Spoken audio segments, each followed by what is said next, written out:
Antes de começar, queria primeiro dar bom dia a todos, né? Muito obrigado novamente pela presença, né? Por aqueles que já se conectaram. Novamente é um prazer tê-los conosco aqui, né? Nesse curso, essa transmissão de conhecimento mútua, né? Eu diria. Quer dizer, nós repassamos o que a gente sabe um pouquinho e vocês, certamente, com a experiência de vocês também enriquecem o nosso dia a dia, né, nosso trabalho. Então, dando os primeiros avisos aqui, a gente continua pedindo a todos que mantenham seus microfones desligados, né, durante a apresentação, para evitar interferências, né, no som que atrapalham o que eu ouço e o que vocês também ouvem, né, em relação à minha fala. O outro aviso é em relação aos questionários. Então, por favor, não deixem de responder os questionários, né? E evitem deixar para a última hora, porque, como foi combinado, os certificados eles vão ser emitidos com base, né, no rendimento que as pessoas obtiverem mediante a resposta dos questionários. Então, não esqueçam de responder os questionários para que não tenha nenhum empecilho depois na emissão do certificado, né? Os certificados vão ser emitidos com base nos resultados dos questionários.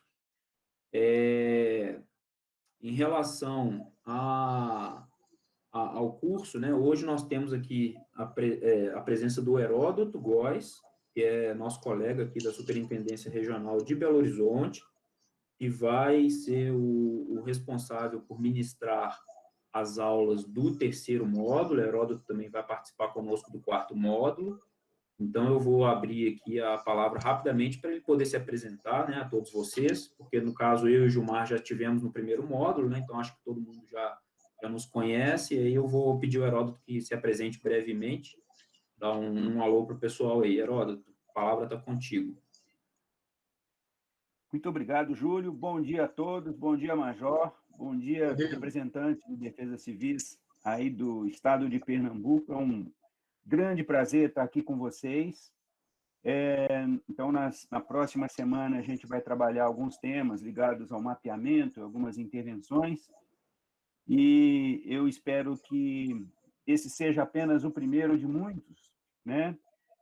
Depois que acabar essa pandemia, muito possivelmente a gente também volte aos cursos presenciais e que essa parceria entre o Serviço Geológico do Brasil e o Estado de Pernambuco propicie aí a realização de muitos eventos, muitas atividades e seja o início de uma etapa muito produtiva, né, entre as nossas instituições. Eu desejo aí felicidade a todos, um bom curso, e vou ficar aqui acompanhando em off, e na semana que vem a gente retorna como palestrante. Um bom curso a todos, um bom dia. Obrigado. Júlio, Obrigado. Coronel Ferraz está presente já, viu? Ah, sim. Coronel Ferraz, se quiser também É o coordenador da CODECIP, está presente já. Beleza, se quiser dar uma palavrinha também, fica à vontade. Apenas desejar um bom desenvolvimento aí das atividades. Hoje só sou aluno, só estou observando. Boa sorte aí e bom evento. Obrigado, Coronel. O pessoal vai entrando aí aos poucos e é aquilo, né? Se faltarem pessoas hoje, isso significa que aqueles que persistiram, de fato, merecem nossa valorização e estão, de fato, interessados, né, em aprender o conteúdo. Eu acho que são essas pessoas que justificam, né, nosso trabalho, a nossa presença, e o prestígio, podem ter certeza que é mútuo, né, o mesmo prestígio que vocês estão dando aqui em relação ao curso, vocês têm perante a CPRM, as portas estão sempre abertas, né, como o Heródoto disse, a gente espera que essa parceria, esses cursos, as atividades de mapeamento, enfim, sejam contínuas. Eu vou começar... eu queria dar mais dois avisos, um em relação às dúvidas, né, por favor, se tiverem dúvidas, não hesitem em escrever no chat ou anotá-las, né, aí no bloco de notas que eventualmente vocês tenham aí com vocês, para que a gente possa discutir no final das apresentações, né? Será um prazer discutir, tirar eventuais dúvidas. A gente pede para não interromper a apresentação, justamente para não interromper a fluidez, né, do curso, para não ficar um curso picado, né? Mas é sempre um prazer. E se eventualmente a gente extrapolar muito tempo e ainda persistirem dúvidas, nós estamos sempre à disposição, eu, Heródoto, Gilmar, né, por e-mail, pelo WhatsApp, enfim, a gente consegue conversar após curso também. Em relação ao questionário, né, que eu já dei o recado, não esqueçam de preencher, o link vai ser enviado no final após, né, esse módulo, então, no final de cada módulo, assim como foi feito no primeiro módulo, vai ser enviado o material de referência, né, as aulas, enfim, e também o link para a resposta do questionário. Lembrando que o questionário ele pode ser respondido apenas uma vez por cada participante, né, e caso vocês respondam mais de uma vez, será computada a primeira nota, as outras notas vão ser descartadas. Então, respondam com calma, podem eventualmente consultar as apresentações, né?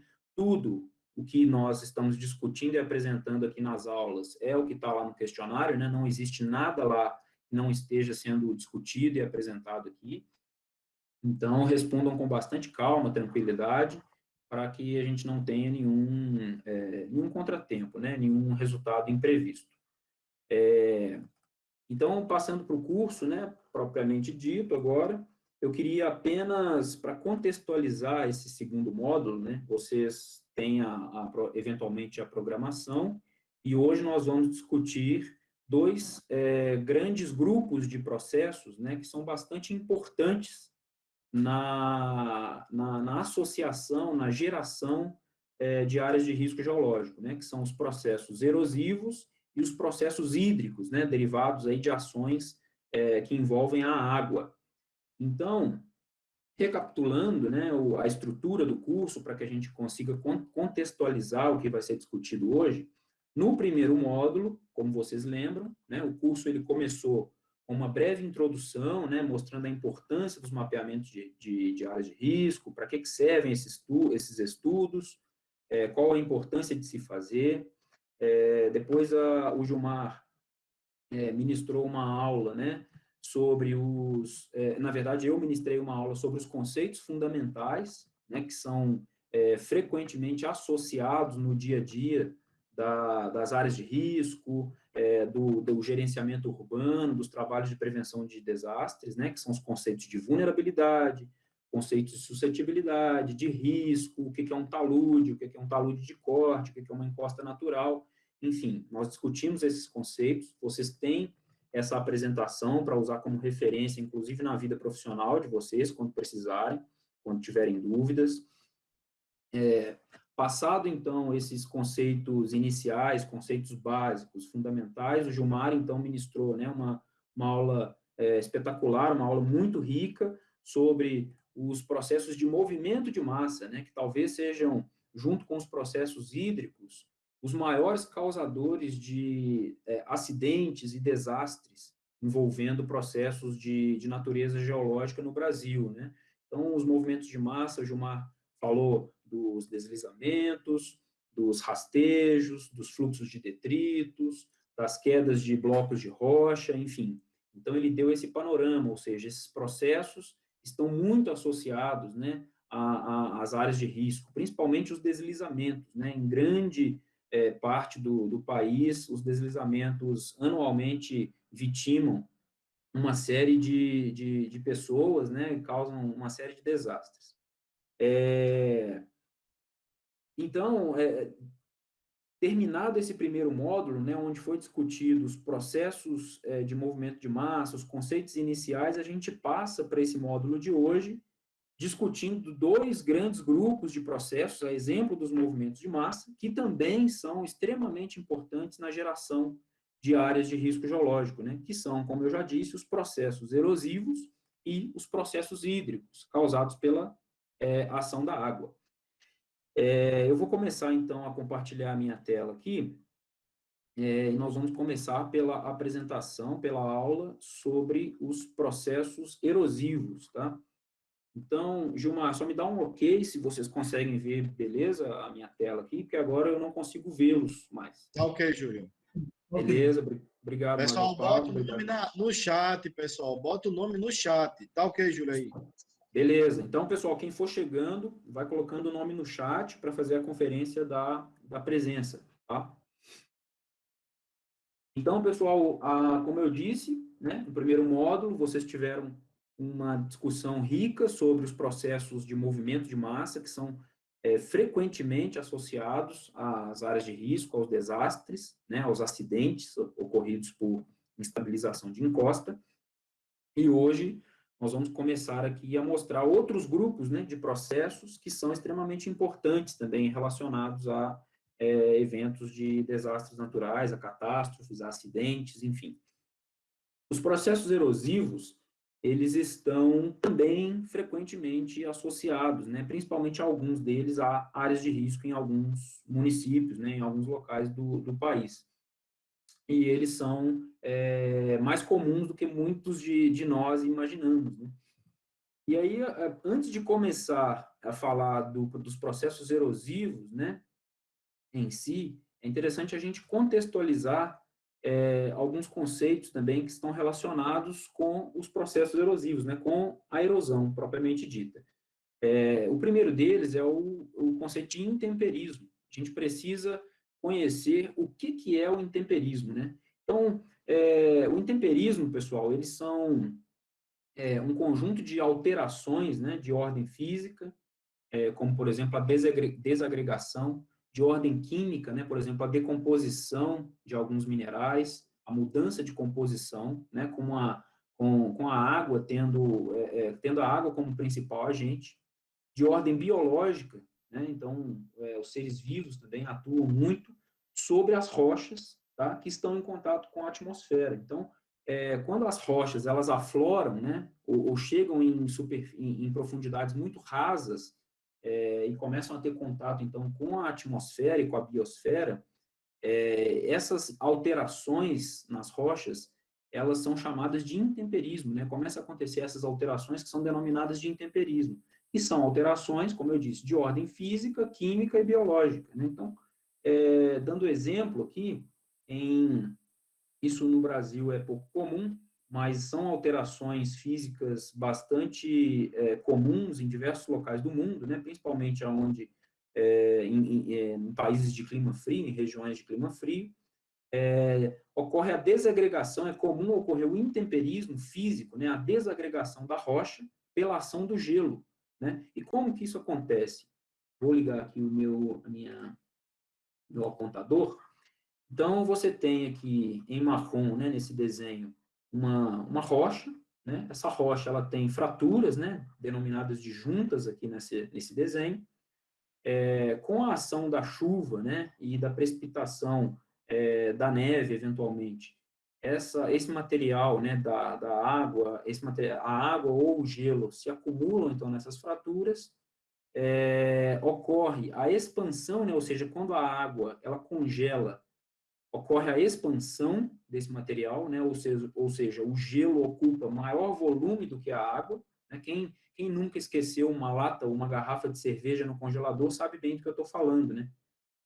Você coloca a cerveja líquida no congelador para gelar mais rápido, você eventualmente esquece, quando você volta lá, aquilo está congelado, eventualmente até estoura, né, a garrafa ou a lata. Por quê?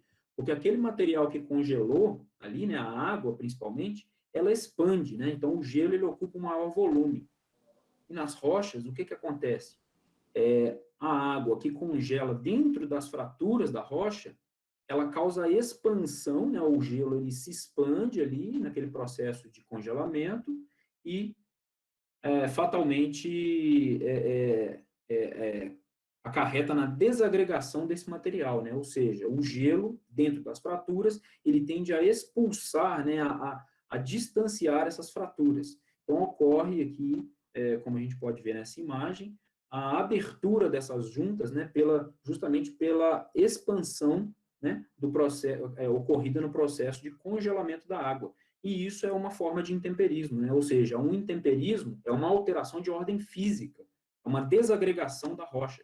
isso acontecendo durante milhares e milhões ou milhões de anos, isso vai expandindo, expandindo, expandindo, até que essa rocha ela se quebra, ela se desagrega. Então, isso não é muito comum no Brasil, mas é interessante que vocês saibam, né, que existem esse tipo de forma de desagregação física provocada pela ação do gelo e, né, da água congelada.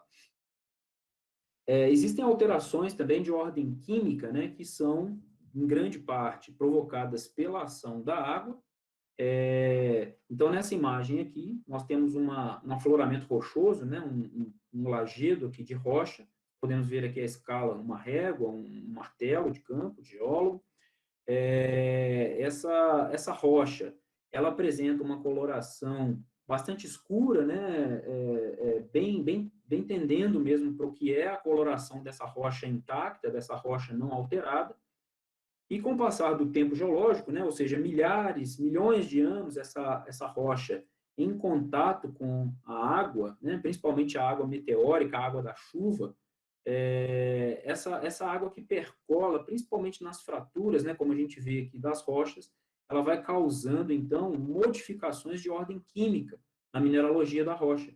E essa modificação de ordem química, ela vai te dar alguns indícios. Então, aqui nós temos, nessa segunda imagem, uma forma de intemperismo químico, ou seja, essa rocha aqui da imagem da direita, ela já está muito mais amarelada, né, muito mais oxidada pela ação da água com o passar de milhares, milhões de anos, né? Então, essa alteração mineralógica, né, de ordem química nas rochas, ela também causa a decomposição desse material, né? Esse material ele fica mais frágil, porque os minerais que são formados em decorrência dessa ação intempérica, eles são menos estáveis, né? Eles são mais facilmente removidos desse manto. Então, isso é uma forma de intemperismo também, né? Um intemperismo químico provocado pela ação da água.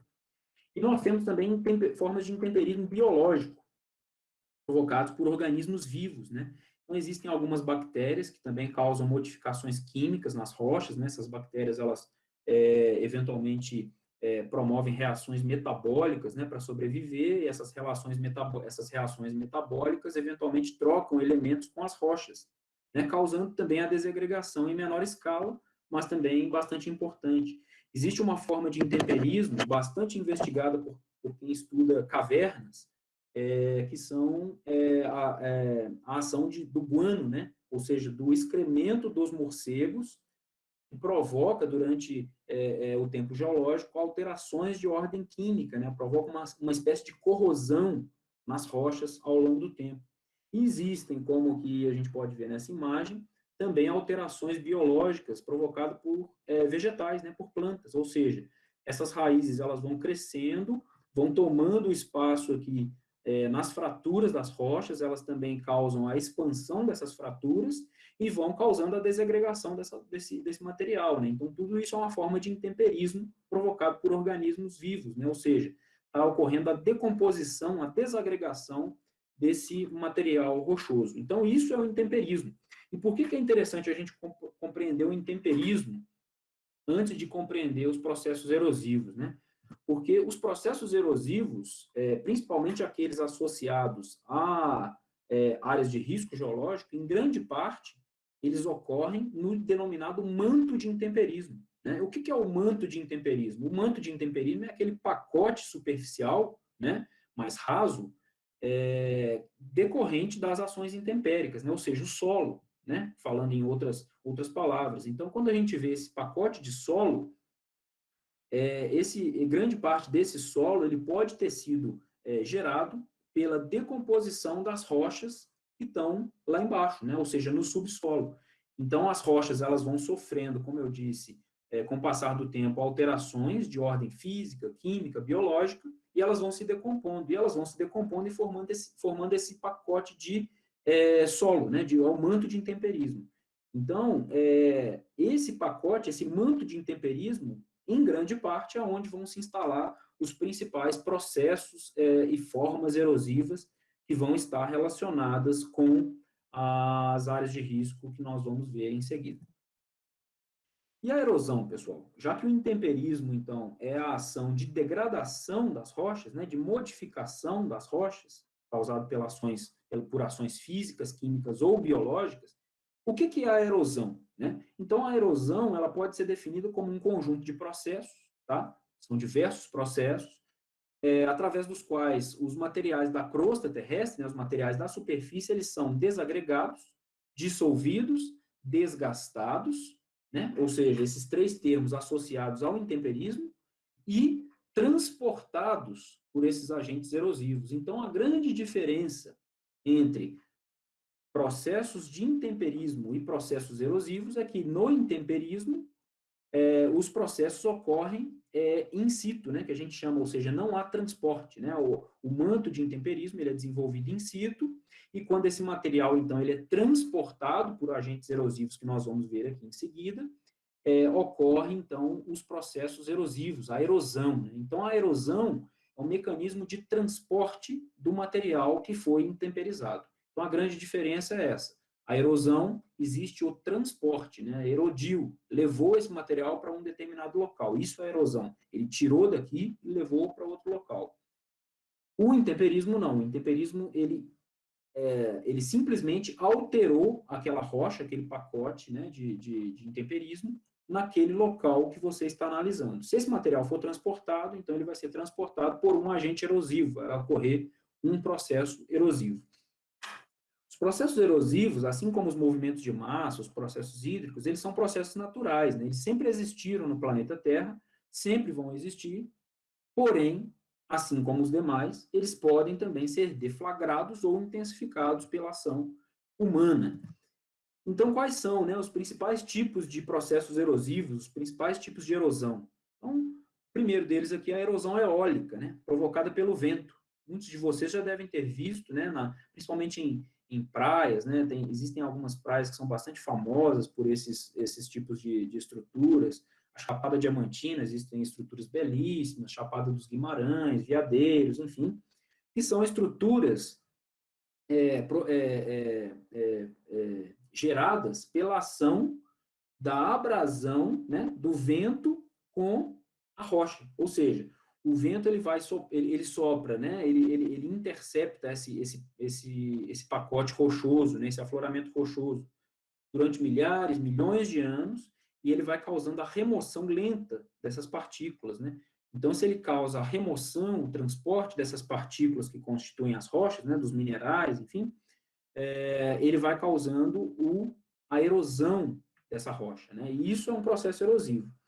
Esse processo erosivo, a erosão eólica, ele está associado frequentemente a áreas de risco? Não, né? É uma erosão que está muito mais associada a processos de modelagem de relevo, modelagem de formas, né, de geoformas, do que a áreas de risco propriamente dita. Mas é interessante que vocês saibam que existem, né? Então, o vento é um agente erosivo, né? Ele pode causar, por meio da abrasão, a remoção, né, dessas partículas que formam as rochas, os minerais, causando, então, formas como essa que a gente pode observar aqui na imagem, né? Normalmente são formas arredondadas, em formas de cavidades, né, alveolares, enfim.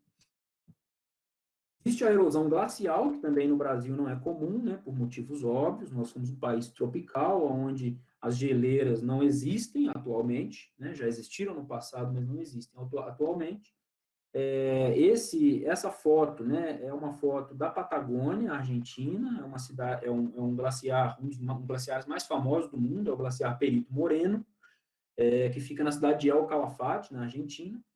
Esse glaciar, né, assim como os demais, o que é um glaciar? Com o passar do tempo, a neve ela vai se acumulando, né, nas áreas mais elevadas do relevo dessas regiões frias, e ela vai sendo transportada para as regiões mais baixas, né, para os vales. Então, essa acumulação da neve, né, do gelo, ao longo de milhares, milhões de anos, ela vai formando os glaciares. E à medida que vai nevando aqui na região mais alta, e essa neve vai sendo transportada para as regiões mais baixas, esse glaciar ele vai se movendo, né? Então, os glaciares, eles são móveis. E esse processo de movimentação contínua desse glaciar ao longo do tempo, ele vai causando aqui no leito rochoso que está embaixo desse glaciar aqui, a remoção de algumas partículas, né? Então, ele vai levando com ele no processo de movimentação algumas partículas, né? Alguns fragmentos de rocha, areia, enfim, e são removidos do leito rochoso original e, portanto, são caracterizados como um processo de erosão. Então, é interessante que vocês saibam que existam, mas também no Brasil isso não é comum, né? Então, os glaciares, a erosão pelo gelo, também é bastante comum. Então, vejam que o gelo ele está presente no processo de intemperismo, né, que eu mostrei lá, ou seja, a água congela nas fraturas, expande e causa desagregação da rocha, e ele está também presente nos processos erosivos, quando há movimentação desses pacotes de gelo, conhecidos como glaciares, causando a remoção aqui de partículas do leito rochoso que está embaixo desse glaciar. E a erosão mais associada a áreas de risco, né, no Brasil, e talvez no mundo, eu diria, é a erosão hídrica, né, a erosão provocada pela ação da água. E a erosão hídrica provocada, né, pela ação da água, ela se manifesta de diversas formas, né? Então, essa erosão, inicialmente, ela pode ser provocada por ação de gotejamento, né? Ou seja, a ação das gotas da chuva em um terreno friável, né? Em um terreno pouco vegetado, exposto, ocorrendo o que a gente conhece por erosão por salpicamento, né? Ou seja, o impacto dessa gota de chuva no solo, ela causa, então, a desagregação desse material, e ela pode também, né, a água, ela pode causar a desagregação desse material por fluxos concentrados, né? Ou seja, choveu, esse fluxo concentrou em um determinado local, essa água ela vai escoar sobre a forma de enxurrada e vai eventualmente desagregar esse material que está aqui na superfície da Terra, né? E a forma talvez mais comumente associada às áreas de risco geológico por erosão hídrica são as voassorocas, né? Então, com o passar do tempo, essa erosão hídrica por fluxo concentrado, eventualmente até por fluxo subterrâneo, eu vou mostrar em seguida, ela vai causando a desagregação desse solo que está na superfície e vai gerando formas como essa, né? Que são formas bastante instáveis e quando são habitadas, né, principalmente em suas margens, elas provocam, então, a criação de áreas de risco geológico. E o que controla a erosão, né? Ou seja, a gente já viu o que é o intemperismo, a gente já viu o que é a erosão, né? Ou seja, o transporte desse manto de intemperismo, né? Desse material que foi alterado, e o que está associado, né? Quais que são os fatores que condicionam a erosão? Por que a erosão ocorre, né? Então, a erosão ela ocorre por alguns fatores. O primeiro deles aqui é o fator denominado erosividade. O que é a erosividade? A erosividade ela é a capacidade, né, que o agente erosivo, ou seja, o vento, né, na erosão eólica, o gelo na erosão glaciar, a chuva, né, na erosão hídrica, ou os rios, é a capacidade que esse agente erosivo ele possui de erodir determinado material, né, ou determinado meio. Ou seja, qual é a capacidade que o vento tem de erodir uma determinada rocha, né? Ou qual é a capacidade que a água da chuva tem de erodir determinado tipo de solo. Então, isso é a capacidade que o agente erosivo possui, né? Ou seja, qual que é a competência desse agente erosivo em remover as partículas daquele meio onde ela está atuando. Né? Então, isso é denominado a erosividade, ou seja, a capacidade que esse agente erosivo tem de desagregar determinado material ou determinado meio. É a força desse agente erosivo. Nós temos um outro fator muito importante, que é a erodibilidade. Né? Então, nós temos a erosividade, que é a capacidade do agente erosivo em remover a partícula, e nós temos a erodibilidade. A erodibilidade ela é uma propensão que aquele meio tem naturalmente ao agente erosivo, né? Ao processo erosivo. Então, na superfície da Terra, nós temos a superfície da Terra ela é constituída por materiais diferentes, né? De diferentes características, diferentes composições, diferentes texturas, diferentes estruturas, diferentes espessuras, enfim, é uma superfície bastante heterogênea do ponto de vista de composição. E cada meio, né, que compõe a superfície da Terra, ele apresenta uma erodibilidade diferente, ou seja, uma resistência, né, uma propensão natural ao processo erosivo. Então, isso fica muito claro aqui nessa foto. Ó. Nessa foto, nós vemos aqui, nessa parte da esquerda, um material de coloração mais amarronzada, e nós vemos aqui na parte da direita um material de coloração mais rosada, tendendo para esbranquiçada, né? O que são esses materiais? Esse material da direita é um material no qual a rocha ela foi recentemente intemperizada, né? Ou seja, é um material parental, que nós digamos, da rocha, né? Ou seja, ele apresenta ainda características da rocha que deu origem a ele, ou seja, é um material onde ainda existem minerais bastante instáveis, ou seja, é um material que ainda pode se erodir muito facilmente.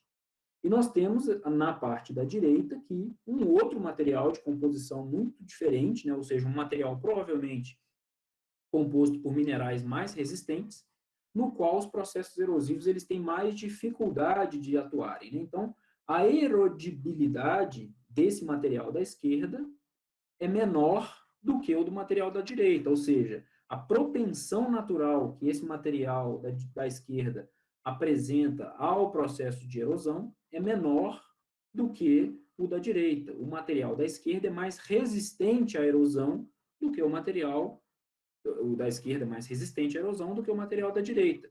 E isso a gente pode comprovar aqui na imagem, né? Nós vemos que esse material da direita, né, que é esse material recentemente intemperizado da rocha, ele tem diversos sulcos aqui erosivos provocados pela ação da água da chuva, né? Já o material da esquerda, ele está praticamente intacto, né? Nós temos esses sulcos aqui que não são provocados pela água da chuva, isso aqui foi decorrente do processo de escavação desse talude, né, pelo maquinário, mas é um material que está bastante resistente. São materiais que estão no mesmo local, portanto, eles são submetidos à mesma condição, ou seja, a chuva que cai nesse material aqui é a mesma chuva que cai nesse material, porém, a chuva que cai nesse material, ela erode muito mais rapidamente, porque esse material ele tem uma erodibilidade muito maior do que esse, né? É um material muito mais instável, muito mais fácil da água desagregar e levar as partículas do que esse. Então, esse é o conceito de erodibilidade. É a propensão natural que o material apresenta à erosão. A topografia também é um fator muito importante nos processos erosivos, né? Por quê? Porque, principalmente, fatores como a inclinação, né, do terreno, ou seja, o ângulo que essa superfície inclinada faz com a horizontal, e a declividade, ou a declividade, né, desse terreno, elas são extremamente importantes para determinar qual que é a velocidade que o fluxo de água que cair eventualmente sobre essa encosta, né, natural, ele vai atingir, ou seja, qual é a velocidade que essa água vai atingir, vai escoar sobre essa superfície, né? Ou seja, terrenos mais inclinados, quanto mais inclinado um terreno, mais rapidamente a água vai escoar, né? Ou seja, mais energético vai ser o fluxo concentrado da água da chuva que interceptar essa encosta. E quanto mais rápido, né, for o escoamento dessa água, mais energia essa água vai ganhar nesse processo de escoamento e, portanto, mais capacidade ela vai ter de erodir esse material. O comprimento da rampa, né, ou seja, qual que é o comprimento total dessa superfície inclinada também vai determinar essa velocidade, ou seja, se a gota ela cai nessa porção do terreno, aqui nessa porção mais elevada da encosta, quanto maior o comprimento da rampa, mais velocidade ela vai ganhando à medida que vai escoando aqui para as porções mais baixas até atingir o nível de base, que é esse lago aqui. Então, quanto maior o comprimento da rampa, quanto mais inclinada for essa superfície, mais energia essa gota de chuva vai ganhar e quanto mais energia, maior capacidade ela vai ter de erodir esse material, ou seja, de remover esse material e transportá-lo aqui para as porções mais baixas do terreno. Então, a topografia também é um fator extremamente importante nos processos erosivos.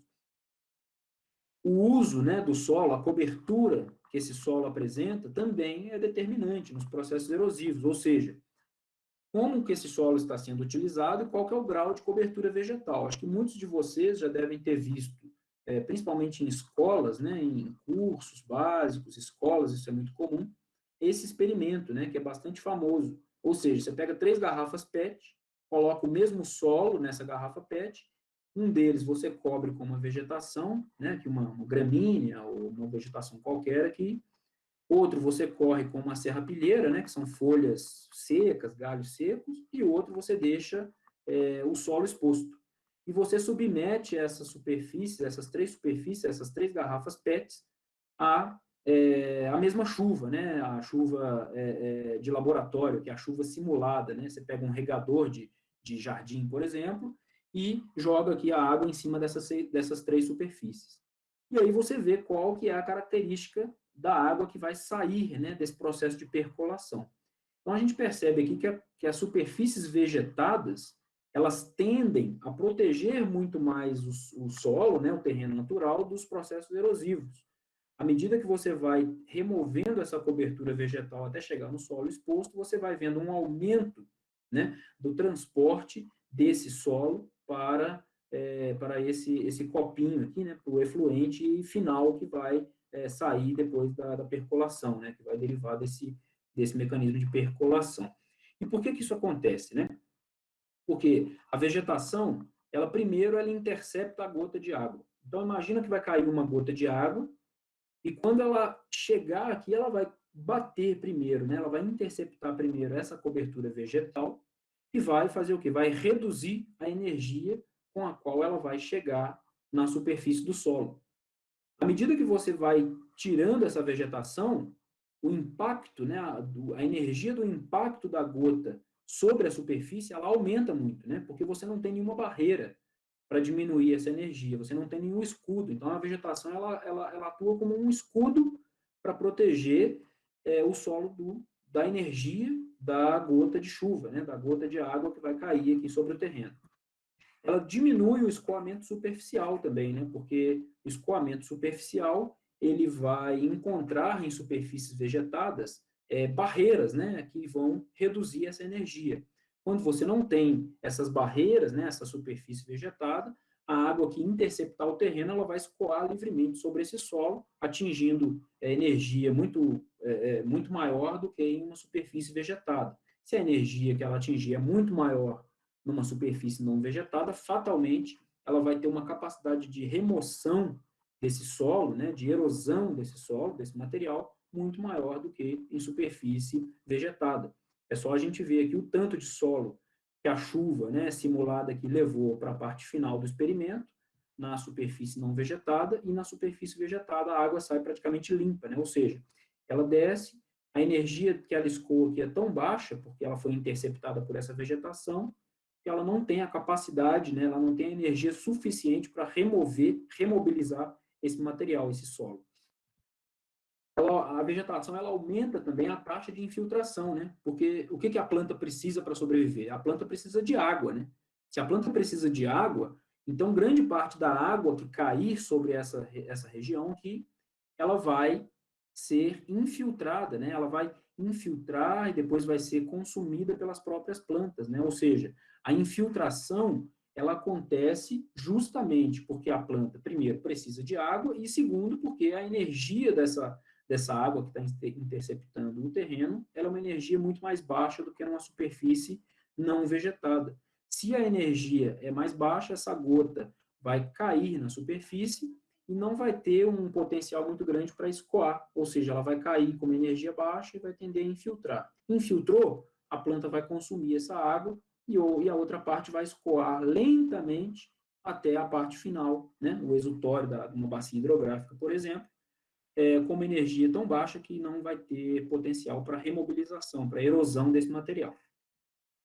E aumenta, né, a absorção de água nos solos orgânicos. Então, quanto mais matéria orgânica, né, tiver esse solo, mais poroso esse solo vai ser. Se mais poroso ele vai ser, mais capacidade de chupar, né, de filtrar, de infiltrar essa água ele vai ter. Então, solos extremamente compactados, eles favorecem o escoamento superficial, ao ponto de que solos bastante fofos, né, bastante porosos, como os solos ricos em matéria orgânica, eles favorecem, né, eles aumentam o processo de absorção, e fatalmente, se a água é mais absorvida, ela escoa com gradientes muito mais lentos, né, com volumes muito mais baixos, e favorece, então, a redução do processo erosivo. Então, essa é a importância, né, da vegetação perante aos processos erosivos, né? A importância dos solos orgânicos perante aos processos erosivos. E outro fator muito importante, né, nos processos erosivos são as práticas conservacionistas, né? Ou seja, o que está sendo feito para prevenir essa erosão. Então, aqui nós vemos uma plantação num ambiente de encosta, e aí o que o pessoal fez para prevenir os processos erosivos? Eles fizeram a plantação em terraços. O que esses terraços favorecem? Eles favorecem a redução do escoamento superficial, né? Então, a água que cai aqui, ela não vai encontrar uma superfície plana, mas sim uma superfície em degraus. Se ela encontra essa superfície em degraus, na parte plana do degrau, ela vai tender a se infiltrar, né? Ela não vai tender a escoar, porque a superfície é plana, né? Ela não tem o gradiente topográfico necessário para que a água escoe. Então, você vai ter um enriquecimento, né, um favorecimento dos processos de infiltração. E, óbvio, se a água infiltra mais, ela vai sobrar menos água para erodir aqui a superfície. Isso aqui são processos extremamente antigos, né? Civilizações como os incas, os próprios orientais, né, os chineses já usam isso aqui há milhares de anos, né? Então, isso não é nenhuma tecnologia de ponta, né? Isso não é uma tecnologia nova. E aí, quando você usa o solo decapeado para plantar e não faz o devido terraceamento, ou seja, você não faz o devido direcionamento da água pluvial, acontece isso, né? Então, você tem um favorecimento do escoamento superficial, porque você não tem nenhum material para quebrar a energia dessa água que eventualmente precipitou sobre esse terreno. Essa água vai escoar. Quanto mais inclinado e mais extensa for essa rampa inclinada, mais energia a água vai ganhar, e quanto mais energia a água ganhar, mais capacidade ela vai ter de remover esse solo, né, e provocar processos erosivos. Então, tanto a vegetação quanto as práticas, né, conservacionistas, ou seja, os terraceamentos, a instalação de elementos de drenagem, enfim, são extremamente importantes para a redução dos processos erosivos. E quais são os principais causadores, né, da erosão hídrica? A erosão hídrica, ela é principalmente causada, né, pelo impacto das gotas, como eu já disse, né? Então, a chuva vai cair nesse determinado terreno, o impacto dessa gota vai causar, então, a remoção, né, a energia vai causar a remoção desse material, que é muito mais intensa, como eu disse, em áreas não cobertas por vegetação. O fluxo superficial não concentrado também, né, acontece, figura aqui como um dos causadores, né, da erosão hídrica. O fluxo superficial concentrado, né, ou seja, a água ela precipitou, ela caiu sobre um determinado terreno, ela se concentrou normalmente em vales, em talvegues, né, e essa concentração de água ela aumenta a energia do processo e favorece, então, a geração dos processos erosivos. Fluxos também internos, né, os subsuperficiais concentrados, gerando um processo denominado de piping, né, em inglês. Pipe, para quem não conhece, é cano, né, tubulação em inglês, e aí eu vou mostrar depois por que isso chama piping em inglês, né, esse fluxo subsuperficial concentrado. O impacto das ondas marinhas, né, também é muito importante para a erosão hídrica, e o escoamento fluvial, né, o escoamento dos rios, também está diretamente relacionado com a erosão hídrica. Então, falando aqui do primeiro processo, né, do primeiro causador, o impacto de gotas, né, é o que eu já disse. A chuva vai precipitar sobre um determinado terreno. Quanto mais exposto for esse terreno, quanto menor a cobertura vegetal desse terreno, maior a energia que essa gota vai atingir o solo, né, a superfície. Quanto maior a energia, maior a capacidade dela produzir a remoção desse material pelo impacto, né, que vai ser gerado aqui com o choque dessa gota na superfície. E aí vão formar estruturas, né, bastante comuns, como essa aqui da foto abaixo, que são denominadas estruturas de salpicamento, né? Então, esse tipo de erosão é um tipo de erosão denominada erosão por salpicamento, que a gota vai bater, ela vai salpicar esse terreno, ela vai remover essas partículas que formam o solo, e eventualmente vão ficar esses pináculos, né? Ou seja, essas torres que ficam protegidas no relevo justamente porque estão protegidas aqui por elementos mais resistentes à erosão, né? Ou seja, alguns minerais mais resistentes, ou fragmentos de rocha não intemperizada, enfim. Então, a gota ela vai atingir o solo, vai remover ele lentamente, e aonde esse material tem uma espécie de escudo, né, uma rocha, um material mais resistente, ela vai ficar preservada. Esses pináculos, eles podem acontecer de formas centimétricas, milimétricas, até formas métricas, né? Existem estruturas pinaculares, principalmente em ambientes desérticos, que chegam a dimensões métricas, né? Vocês veem aquelas torres bastante altas. O fluxo superficial não concentrado, né, ele é o causador da denominada erosão laminar, né?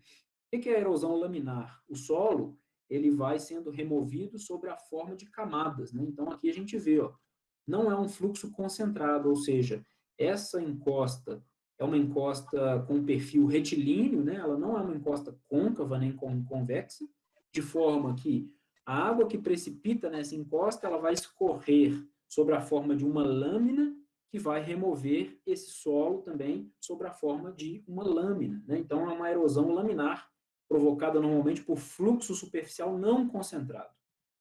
O fluxo superficial concentrado, né, o não fluvial, já começa a produzir esse tipo de estrutura, né? Ou seja, a água ela precipitou nesse material, ela começa a encontrar direções preferenciais concentradas e começa a formar esse tipo de estrutura aqui que a gente chama de sulcos, né? Se essa erosão ela for contínua, ou seja, esses sulcos eles não forem obliterados, ou seja, caiu uma chuva, caiu duas, aí ano que vem choveu de novo, daqui a 10 anos choveu de novo, esse processo ele pode ser contínuo, pode formar o que nós denominamos de ravinas, né? Esses sulcos vão sendo aprofundados. E se a erosão ela perdurar por muitos anos, ela pode chegar até o que nós denominamos de vossorocas, né? Que são essas estruturas erosivas provocadas por fluxo concentrado, né, fluxo superficial concentrado, não fluvial. Por que não fluvial? Porque não está relacionado diretamente ao escoamento de rios, né? E aí eu vou explicar aqui o que são as erosões fluviais, né, que ocorrem em ambientes dominados por rios. A erosão subsuperficial é muito comum, né, que é o que eu disse, principalmente em vossorocas, eventualmente ocorre. As vossorocas, às vezes, elas estão relacionadas também com eventos subsuperficiais, escoamentos internos, né? Ou seja, essa água que precipitou sobre um determinado terreno, ela infiltra parcialmente, e quando ela infiltra, ela começa a escoar dentro da superfície, né? Ou sobre a superfície. Por isso que chama subsuperficial, né? Ou seja, embaixo da superfície. Se ela escoa embaixo dessa superfície, ou seja, internamente nesse material, ela vai causando lentamente também a remobilização desse material, formando aqui o que os ingleses, né, na literatura estrangeira, denominam de piping, né? Esse evento é muito conhecido como piping. E aí, como eu disse, pipe, em inglês, é tubulação, né? Cano, tubulação. E aí agora a gente percebe por quê, né? É comum e essa erosão, ela forma espécie de tubulações mesmo, né? Nos perfis de solo. Então, a água choveu, a água infiltrou, essa infiltração chegou num determinado momento que ela começa a escoar, nesse fluxo infiltrado, ele começa a escoar sobre a superfície, né, embaixo da superfície, internamente, vai causando a remobilização e, eventualmente, essa remobilização do material, ela provoca a erosão sob a forma aqui de pipes, né, de pipings, de tubulações, né, de encanamentos. O impacto de ondas marinhas, né, também é um causador brutal, eu diria, de processos erosivos, né, obviamente em municípios litorâneos, né, no Brasil isso é bastante comum, e o escoamento fluvial, né, ou seja, os rios, eles vão escoando e vão removendo esses materiais da margem, eu vou mostrar mais detalhadamente em seguida. Quais são, né, dentre esses causadores, ou seja, impacto de gota de chuva, né, aquela erosão por salpicamento que eu mostrei, fluxo superficial não concentrado, as erosões laminares, né, que eu mostrei, a erosão provocada por fluxo concentrado, o piping, impacto de ondas, escoamento fluvial, quais desses são os principais quando a gente trata de áreas de risco, né? Ou seja, os principais em áreas de risco são os fluxos superficiais concentrados, o impacto de ondas marinhas e o escoamento fluvial. Tá? Esses são os principais causadores de áreas de risco relacionadas à erosão no Brasil. Isso quer dizer que o fluxo superficial não tem importância?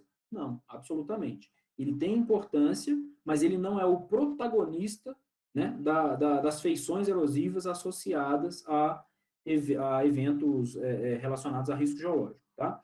Então, o piping, normalmente, ele ocorre dentro de vossorocas, enfim, mas como coadjuvante, né, em segundo plano. Assim como os demais também processos, né? O impacto de gotas, a erosão laminar, também são importantes, mas não são aqueles mais frequentemente associados, né, diretamente associados a áreas de risco.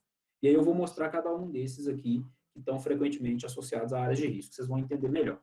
Então, começando aqui pelos fluxo superficial concentrado, né, o não fluvial, os sulcos, eles são o primeiro estágio desse fluxo superficial concentrado, né, o não fluvial. O que são os sulcos, né? Eles tendem a ser efêmeros, ou seja, eles podem ser obliterados com o passar dos anos, né? Ou seja, choveu esse ano, aí não choveu direito ano que vem, aí daqui a 2 anos também a chuva tá escassa, esse sulco ele pode eventualmente desaparecer, tá? Então esse é o sulco.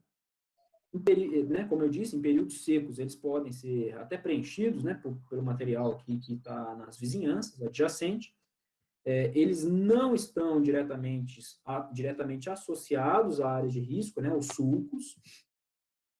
As ravinas já são a evolução desses sulcos, ou seja, as ravinas elas já deixam de ser sazonais, né, elas são mais profundas, elas são feições que normalmente já perduram, né, nas formas de relevo.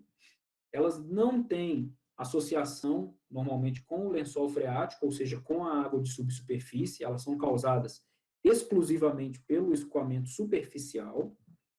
Elas têm baixa associação direta com áreas de risco, né, até pelo tamanho delas aqui.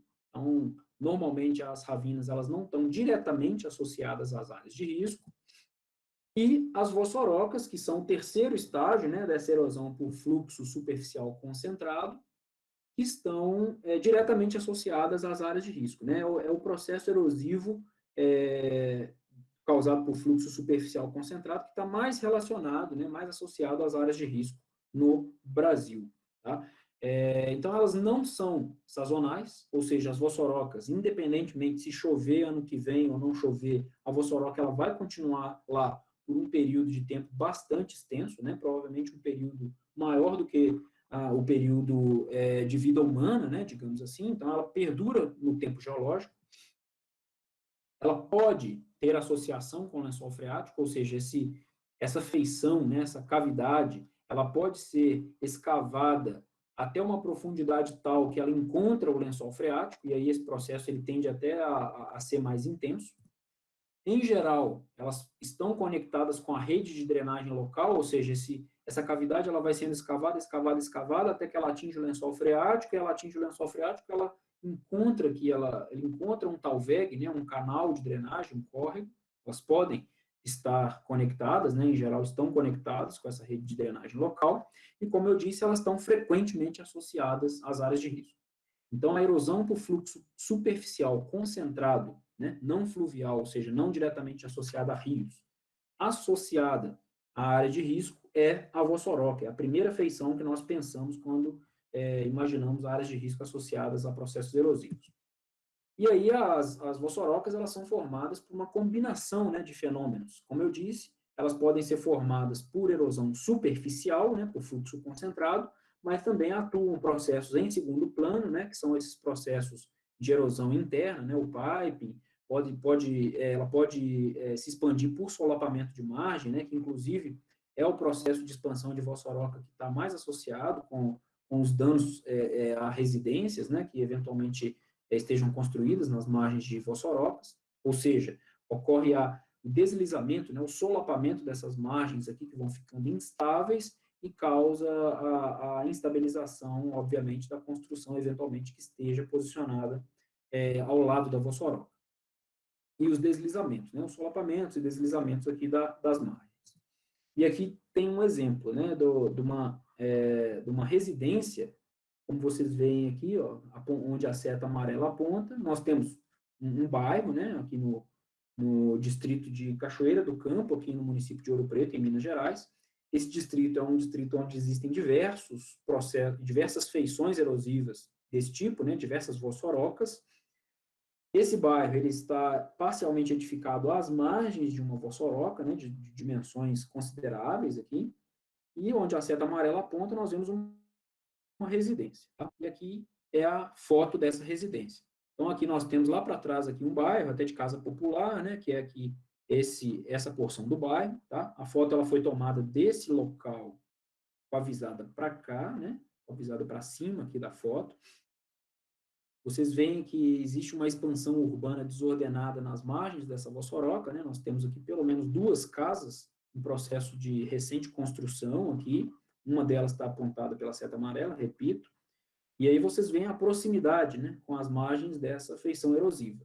Então, caso essa feição erosiva, ela se expanda, né, ela continue se expandindo por processos, como eu disse, de solapamento, de deslizamento dessa margem, fatalmente essas casas vão ser afetadas. Tá? A erosão por impacto de ondas marinhas também é bastante comum, né, principalmente em municípios litorâneos no Brasil. Existem alguns casos emblemáticos no Brasil, né, Conceição da Barra, Marataízes, enfim, entre outros. E elas estão também frequentemente associadas às áreas de risco, né, nesses municípios litorâneos.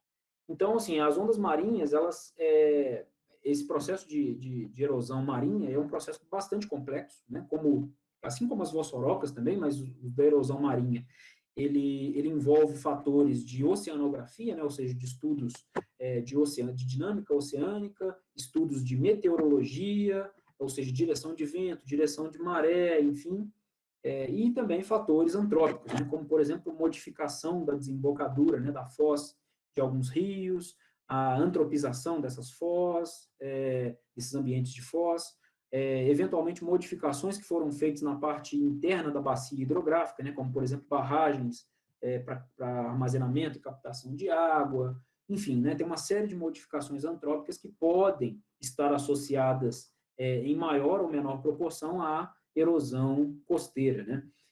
É um processo um processo bastante difícil de reverter, né? Assim como as vossorocas também. Você precisa de estudos de ordem geológica, oceanográfica, climatológica, de engenharia, bastante complexos e bastante completos para atender a reverter esse processo, tá? Como eu disse, né, a ocupação irregular das linhas de praia e desembocaduras de grandes rios, né, está bastante associada com a deflagração ou a intensificação desses processos erosivos. E aqui nós temos um exemplo, né?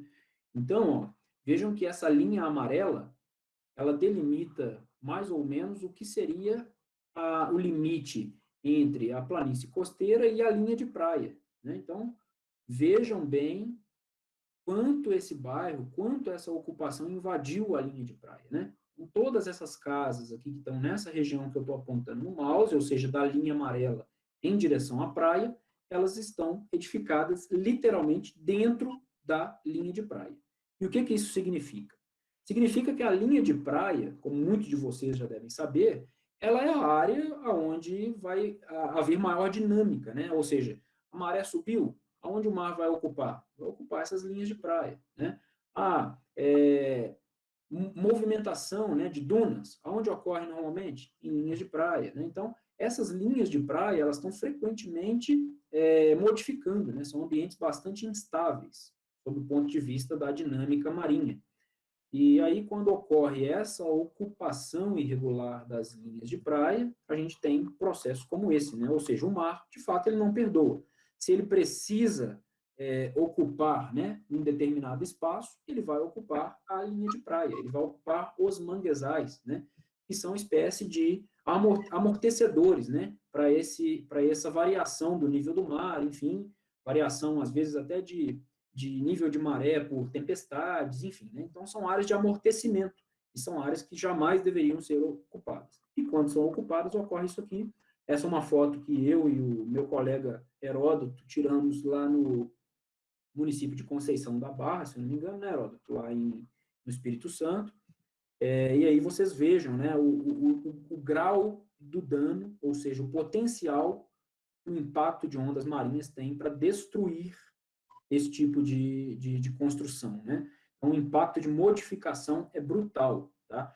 Isso aqui são hotéis, tá? Isso é uma rede de hotéis aqui e resorts que eram construídos, estavam construídos na linha de praia, em Conceição da Barra, tá? Esses resorts, esses hotéis, são construções bastante parrudas, tá? Isso não são construções frágeis, e mesmo assim elas não têm elas não oferecem qualquer resistência para o processo de erosão marinha. Então, esse processo de erosão marinha, ele é extremamente importante, em grande parte ele ocorre porque existem habitações construídas de maneira equivocada em ambientes de amortecimento, né, das linhas tanto nas linhas de praia quanto manguezais, enfim. Então, para quem eventualmente é de municípios costeiros aí, tem que ficar bastante cabreiro, né, bastante atento com esse tipo de ocupação. É um tipo de ocupação bastante perigosa. E aqui eu vou passar brevemente um vídeo que mostra, né, esse vídeo aqui é nos Estados Unidos, se eu não me engano, é na Califórnia, e ele mostra, deixa eu tirar aqui, ele mostra o dano, né, potencial que pode ser provocado pela erosão marinha. Não se preocupem com o som, preocupem mais com a imagem, tá? Teetering on the verge of disaster. And ABC's Neil Karlinski, not with Pacifica. Good morning, Neil. Michael, good morning. We're up on top of that bluff. This is as close as fly. Look at the edge. The edge has crumbled away. Another 20 feet used to go out there, all of it falling over the edge over just the last 2 weeks. This morning, El Nino Fury caught on camera. Drone footage shows a chunk of Pacifica shearing off, leaving an apartment building dangling precariously. Residents told to leave immediately, their balconies right over the crumbling cliffs. Take a look at this. You can see where it's cracking away right outside. I don't even feel comfortable standing here, to be honest. The city in a state of emergency, up and down its coastline, pounding waves and powerful rains, wreaking havoc, damaging a pier and opening this sinkhole. Engineers scrambling to fortify the sandstone bluffs with boulders, rods, and concrete from the beach below. Too late for this home, the ground under the patio crumbled away. Pictures from before this season's storms show just how much erosion there's been. It's going really fast, really fast. Even so, many of the people evacuating this apartment building this morning say they don't want to go. Guys gonna have to physically drag me out. I'm not leaving, my neighbors aren't leaving either. Então, pessoal, deixa eu só conectar meu fone aqui de novo. Então, pessoal, esse vídeo, ele mostra a força, né, a energia que o impacto das ondas tem e o potencial de dano que isso pode causar, né, que isso tem perante as edificações que estão eventualmente construídas aqui na margem na linha de praia, né, ou na margem litorânea.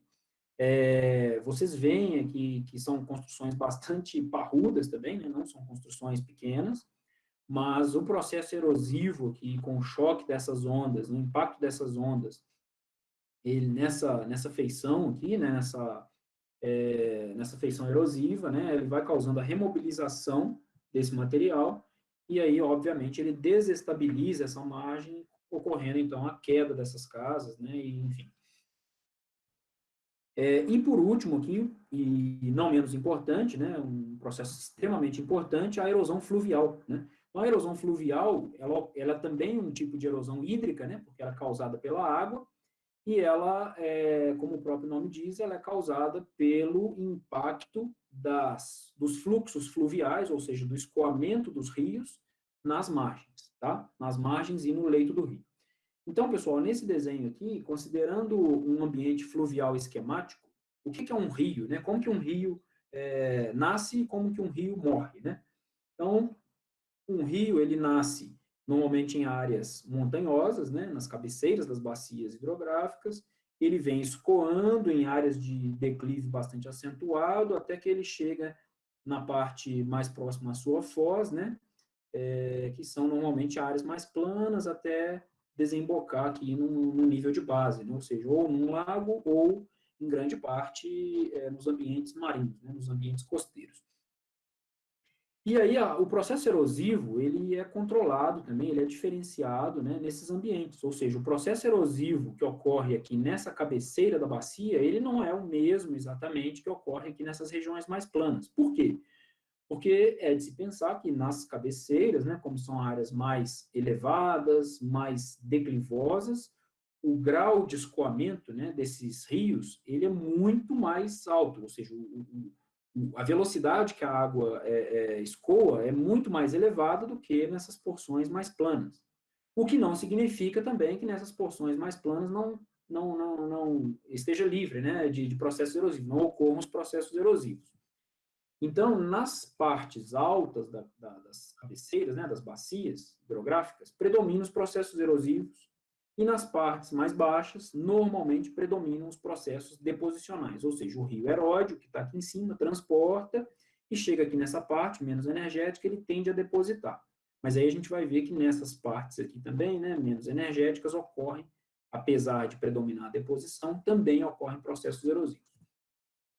Então, né, como eu disse, ó, a velocidade das águas de um rio, né, elas têm caráter absolutamente dinâmico ao longo do canal, né, e ela depende de diversos fatores, como a declividade do perfil do rio, a rugosidade do leito, o volume de água, né, que está sendo transportado, a forma do canal, enfim.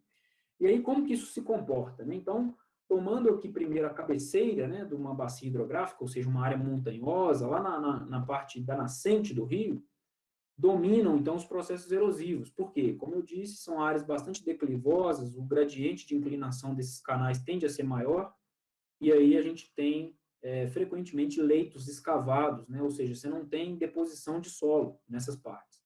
Em contrapartida, quando você vai aproximando da foz desses rios, né?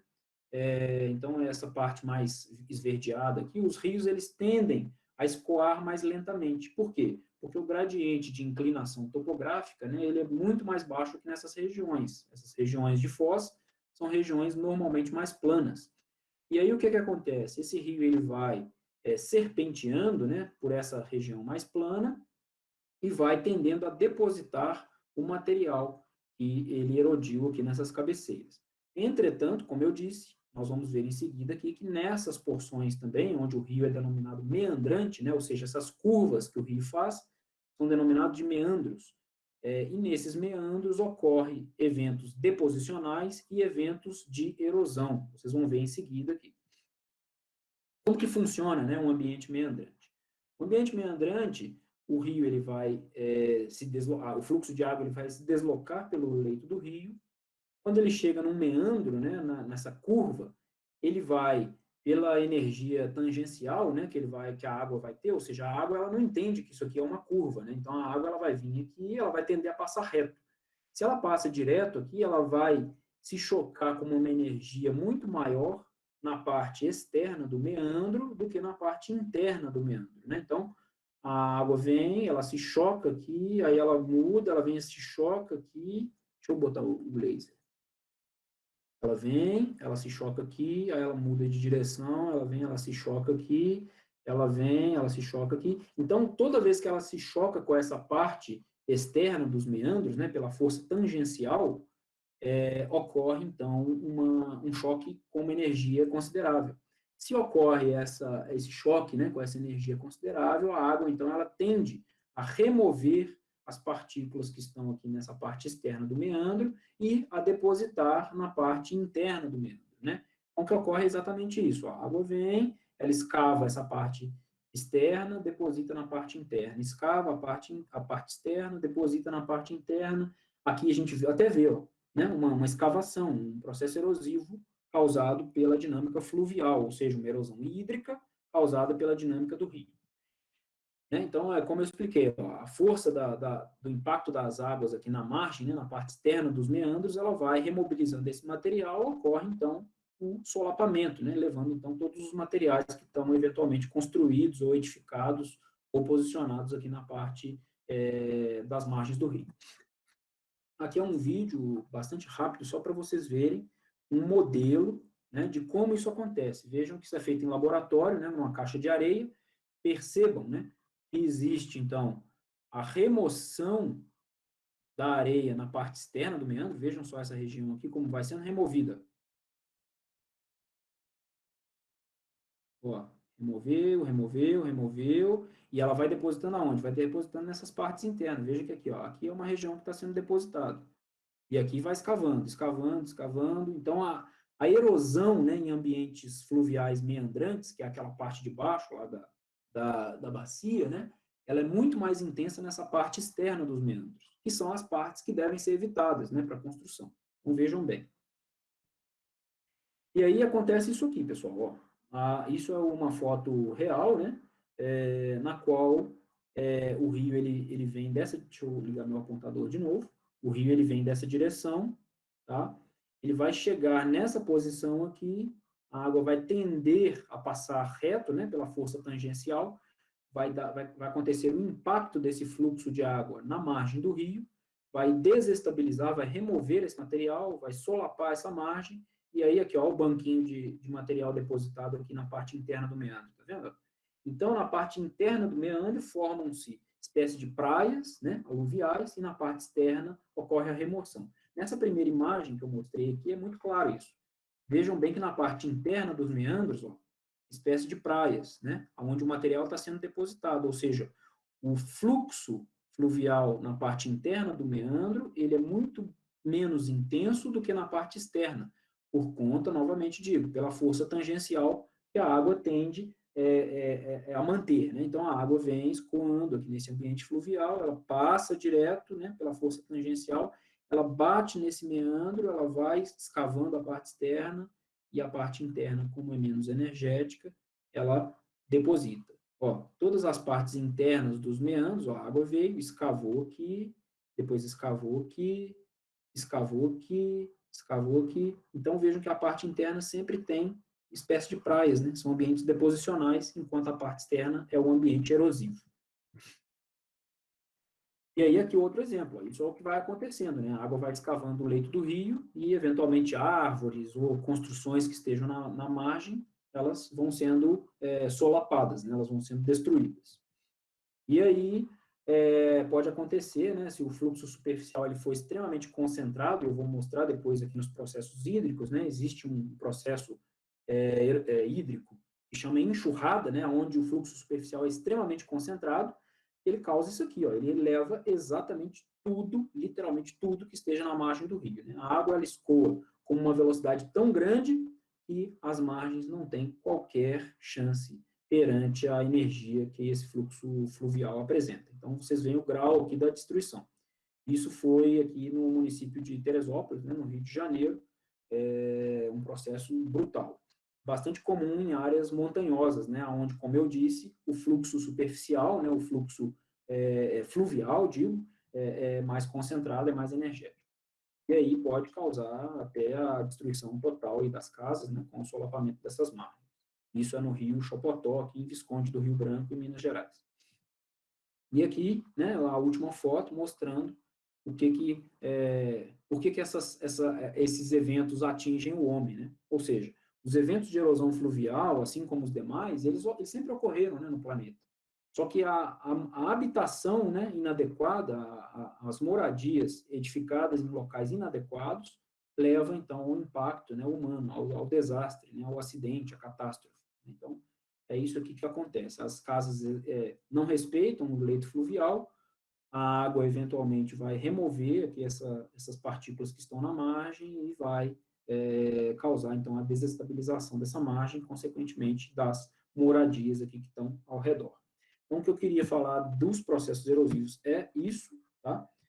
Não sei como que a gente está de tempo, 10h30, né? Acho que a gente precisa seguir. Como que está aí, Gilmar? Está controlando? Tem alguma dúvida? Alguém quer fazer algum comentário breve? Como é que é? Júlio, só um favor. Quem ainda não fez o registro no chat, por favor, fazer. E Glaucione Feitosa, por favor, coloca de onde tu tá indo aí, Glau. Eu tô esquecido qual é o teu município. Coloca, por favor, de onde tu tá. Qual é o município que tu tá representando, Glaucione?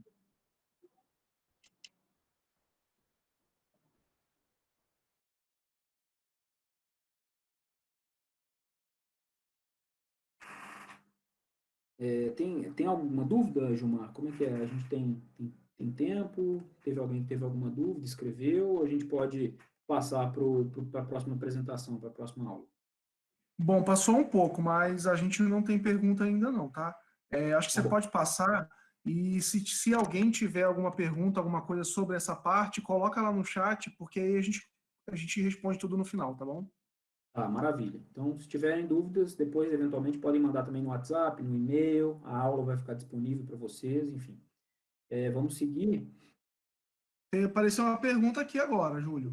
Eu vi, não, com certeza, essa pergunta do Thiago, né, é muito boa, porque a coesão, na verdade, assim, eu não entrei em detalhe, né, desses termos geotécnicos, né, da mecânica dos solos, mas a coesão, na verdade, ela vai estar intimamente relacionada com aquele conceito de erodibilidade, né? Ou seja, quanto maior a coesão desse material, e aí usando o termo que nosso colega já lançou aqui, né, que eu não quis usar para não confundir a cabeça de vocês, já que eu não ia conseguir explicar o que é a coesão.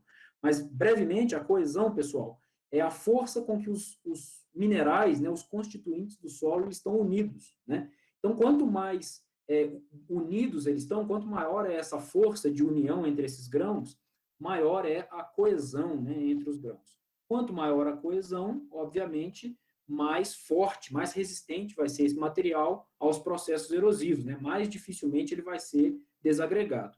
Então, a coesão ela está diretamente relacionada com o conceito de erodibilidade, né? Que é aquela característica natural que o material tem a erosão. Quanto mais coeso, menor é a erodibilidade. Quanto menos coeso, né, mais friável, mais solto é o material, maior é a erodibilidade. Então, óbvio, a coesão ela está intimamente relacionada com todos os processos erosivos, principalmente os hídricos, né? Então, ravinas, vossorocas, sulcos, erosão fluvial, todos esses que a gente mostrou agora, tá? Vou passar aqui para a apresentação, então, dos processos hídricos. E, eventualmente, se tiver alguma dúvida, a gente volta depois, não tem problema nenhum.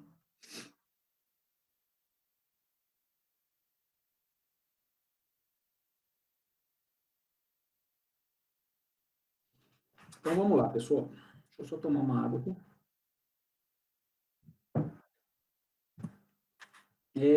Então, pessoal, agora nós vamos...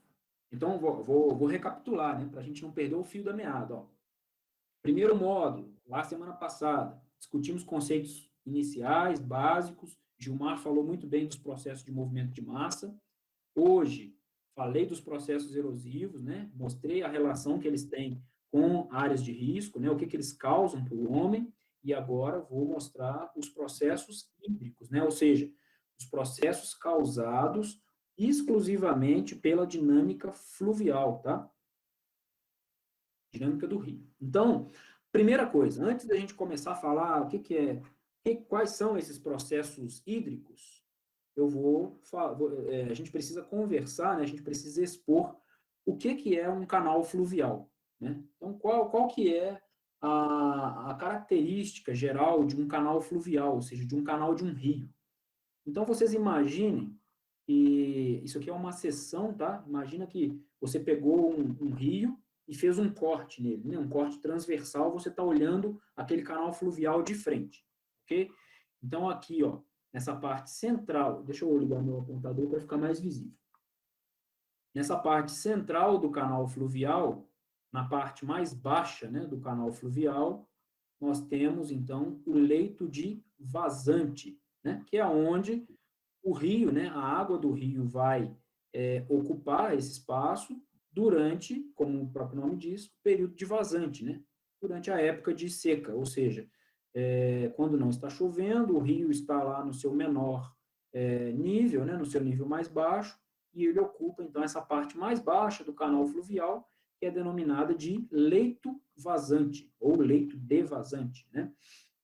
Nas margens desse leito vazante, ou leito devasante, existe aqui um leito maior, né? Se vocês pegarem aqui, ele é limitado, né, por esse dique marginal, que são essas partes mais elevadas aqui na margem do canal. Aqui está exagerado, tá, pessoal? Isso aqui não está em escala, mas existem esses diques marginais, né, que são acumulações sedimentares causadas durante o extravasamento desse canal ao longo dos anos, né, o sedimento vai acumulando aqui na margem do rio e forma uma espécie de dique, né, como se fosse uma acumulação, um monte, né, uma parede aqui natural de sedimentos. Isso, óbvio, né, não está em escala, eu repito, mas limitado pelo dique marginal, nós temos, então, o leito menor, né? Então, nós temos um dique marginal aqui, um dique marginal aqui, e esse espaço aqui é o leito menor, tá?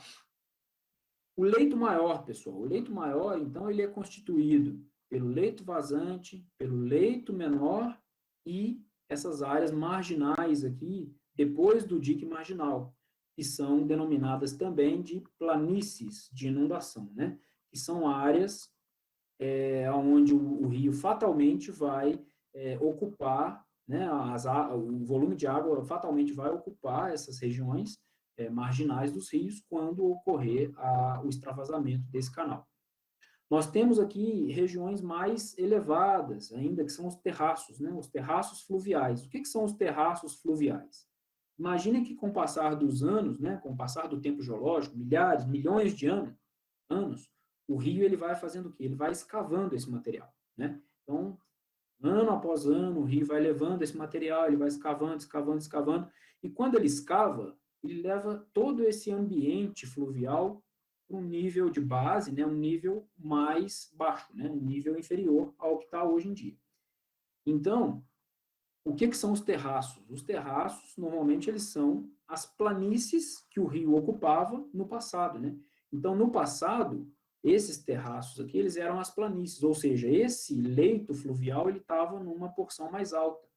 À medida que o rio vai escavando, ele desce esse nível todo e esse terraço, essa planície, né, ela deixa de ser planície e vira um terraço, porque ela não tem mais conexão com o ambiente fluvial aqui, né, o leito do rio diretamente, tá?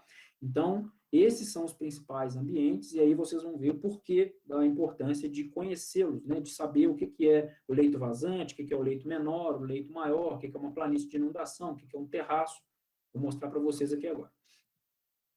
Quais são os principais tipos de processos hídricos, né, ou seja, processos que estão relacionados diretamente com a água? São a enchente, a inundação, a enxurrada e os alagamentos, tá? Esses são os principais tipos de processos hídricos causadores de áreas de risco no Brasil. E aí eu vou começar a falar da enchente. O que é a enchente, né? Então, cada um desses processos, eles têm características e terminologias diferentes. Então, voltando aqui para o nosso esquema, né, do leito, né, do canal fluvial, o que é a enchente? A enchente, né, ou também denominada de cheia, ela é uma elevação temporária, tá, do nível de água normal, da drenagem, né, desse rio, devido ao acréscimo de descarga. Então, quer dizer, choveu, esse nível de água vai subir, né, o rio ele vai subir o seu nível e, eventualmente, ele vai deixar de ocupar somente o leito vazante e vai ocupar aqui o leito menor, né, limitado pelos diques marginais, pela margem do rio. Isso é a enchente, tá, pessoal? Então, a enchente, ela é a elevação temporária onde o rio ocupa somente o leito menor.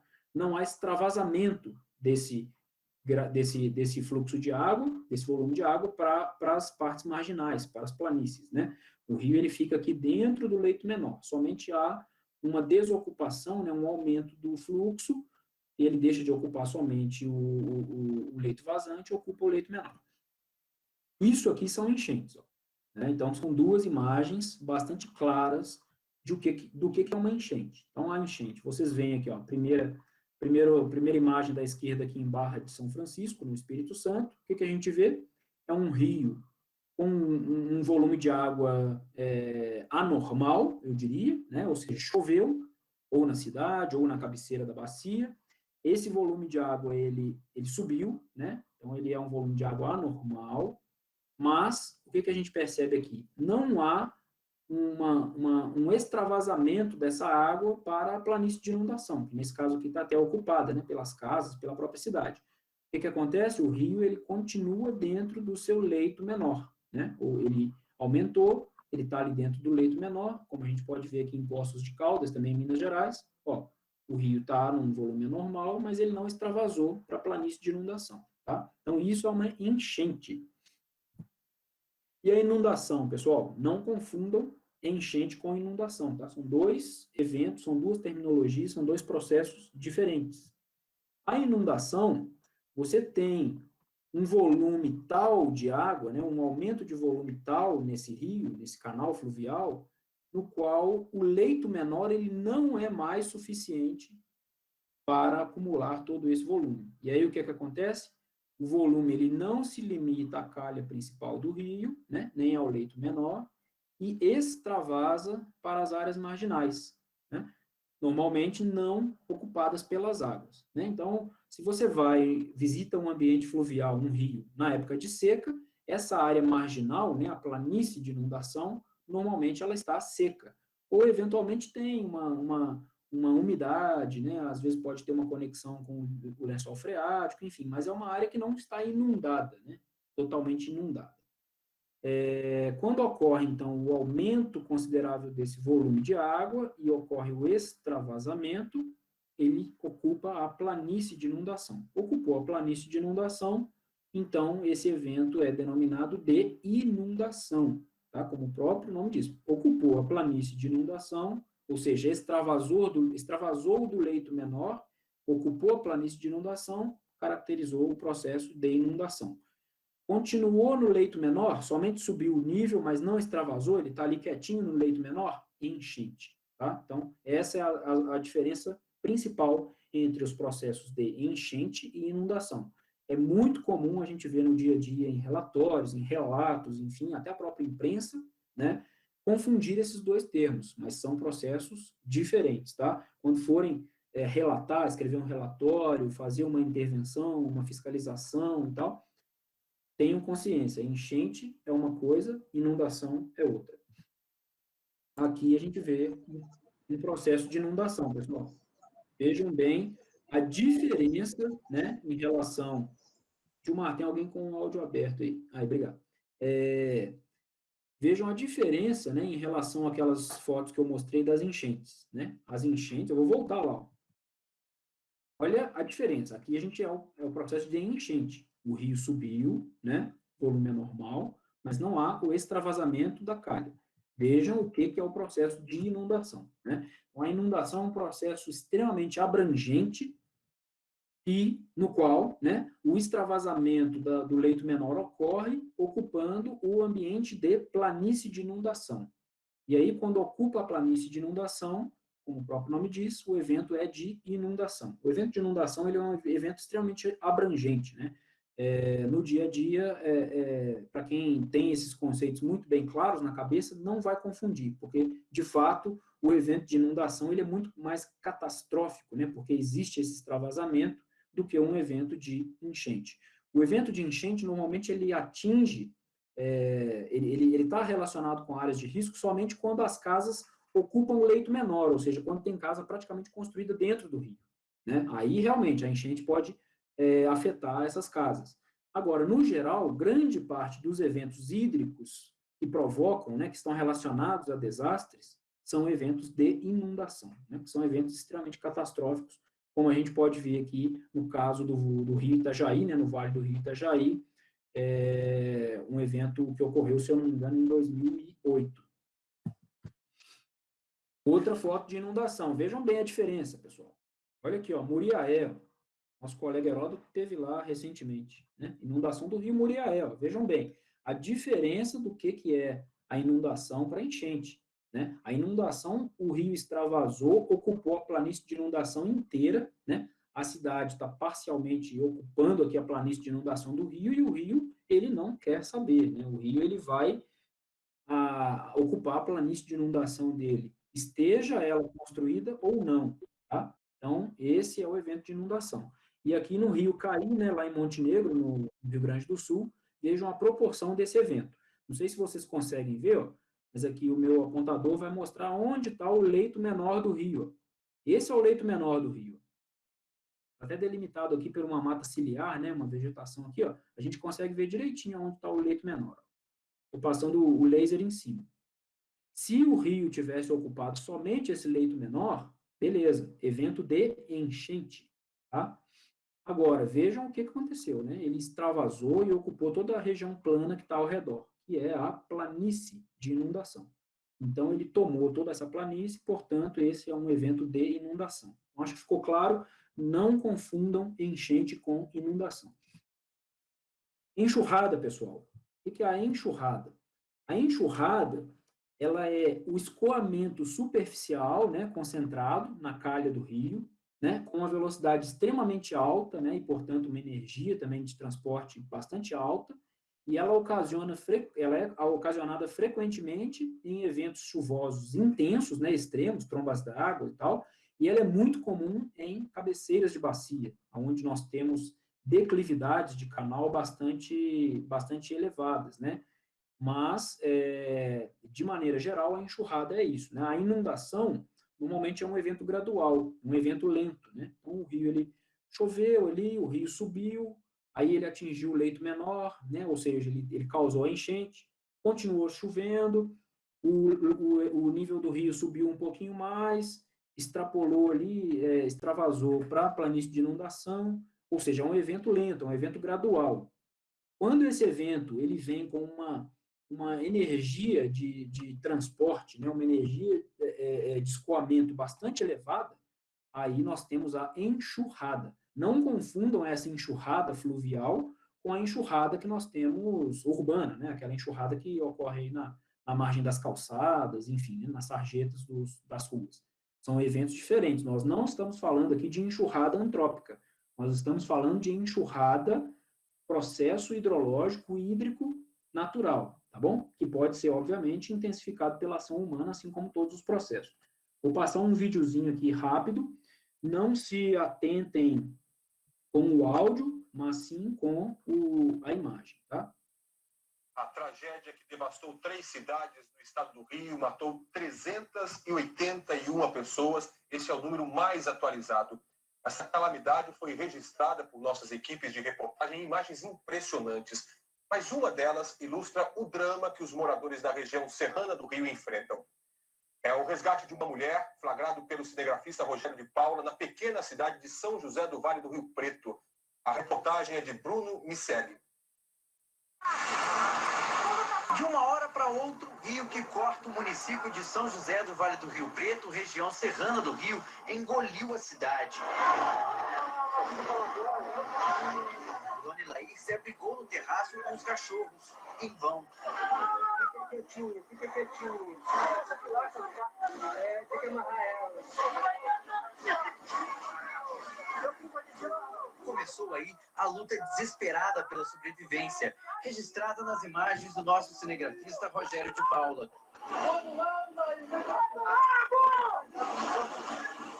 A correnteza chegou onde ela estava.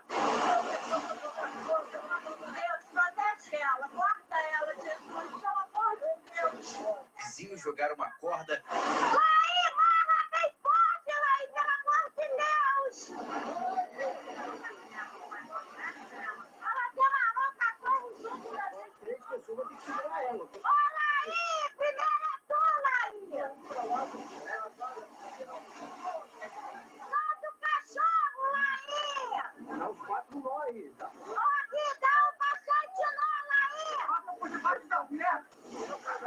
Não vai saber, não.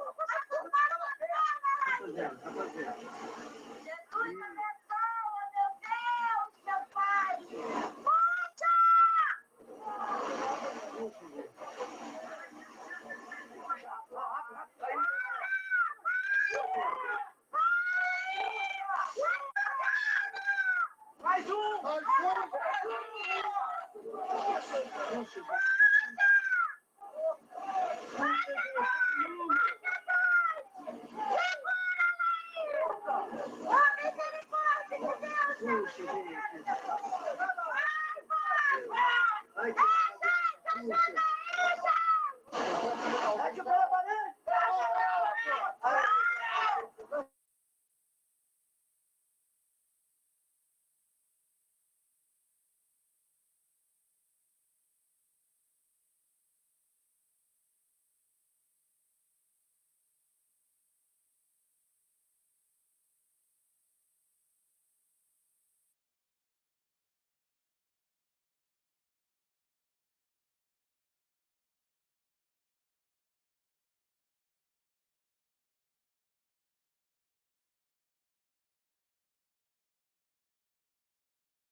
Normalmente lentos, né?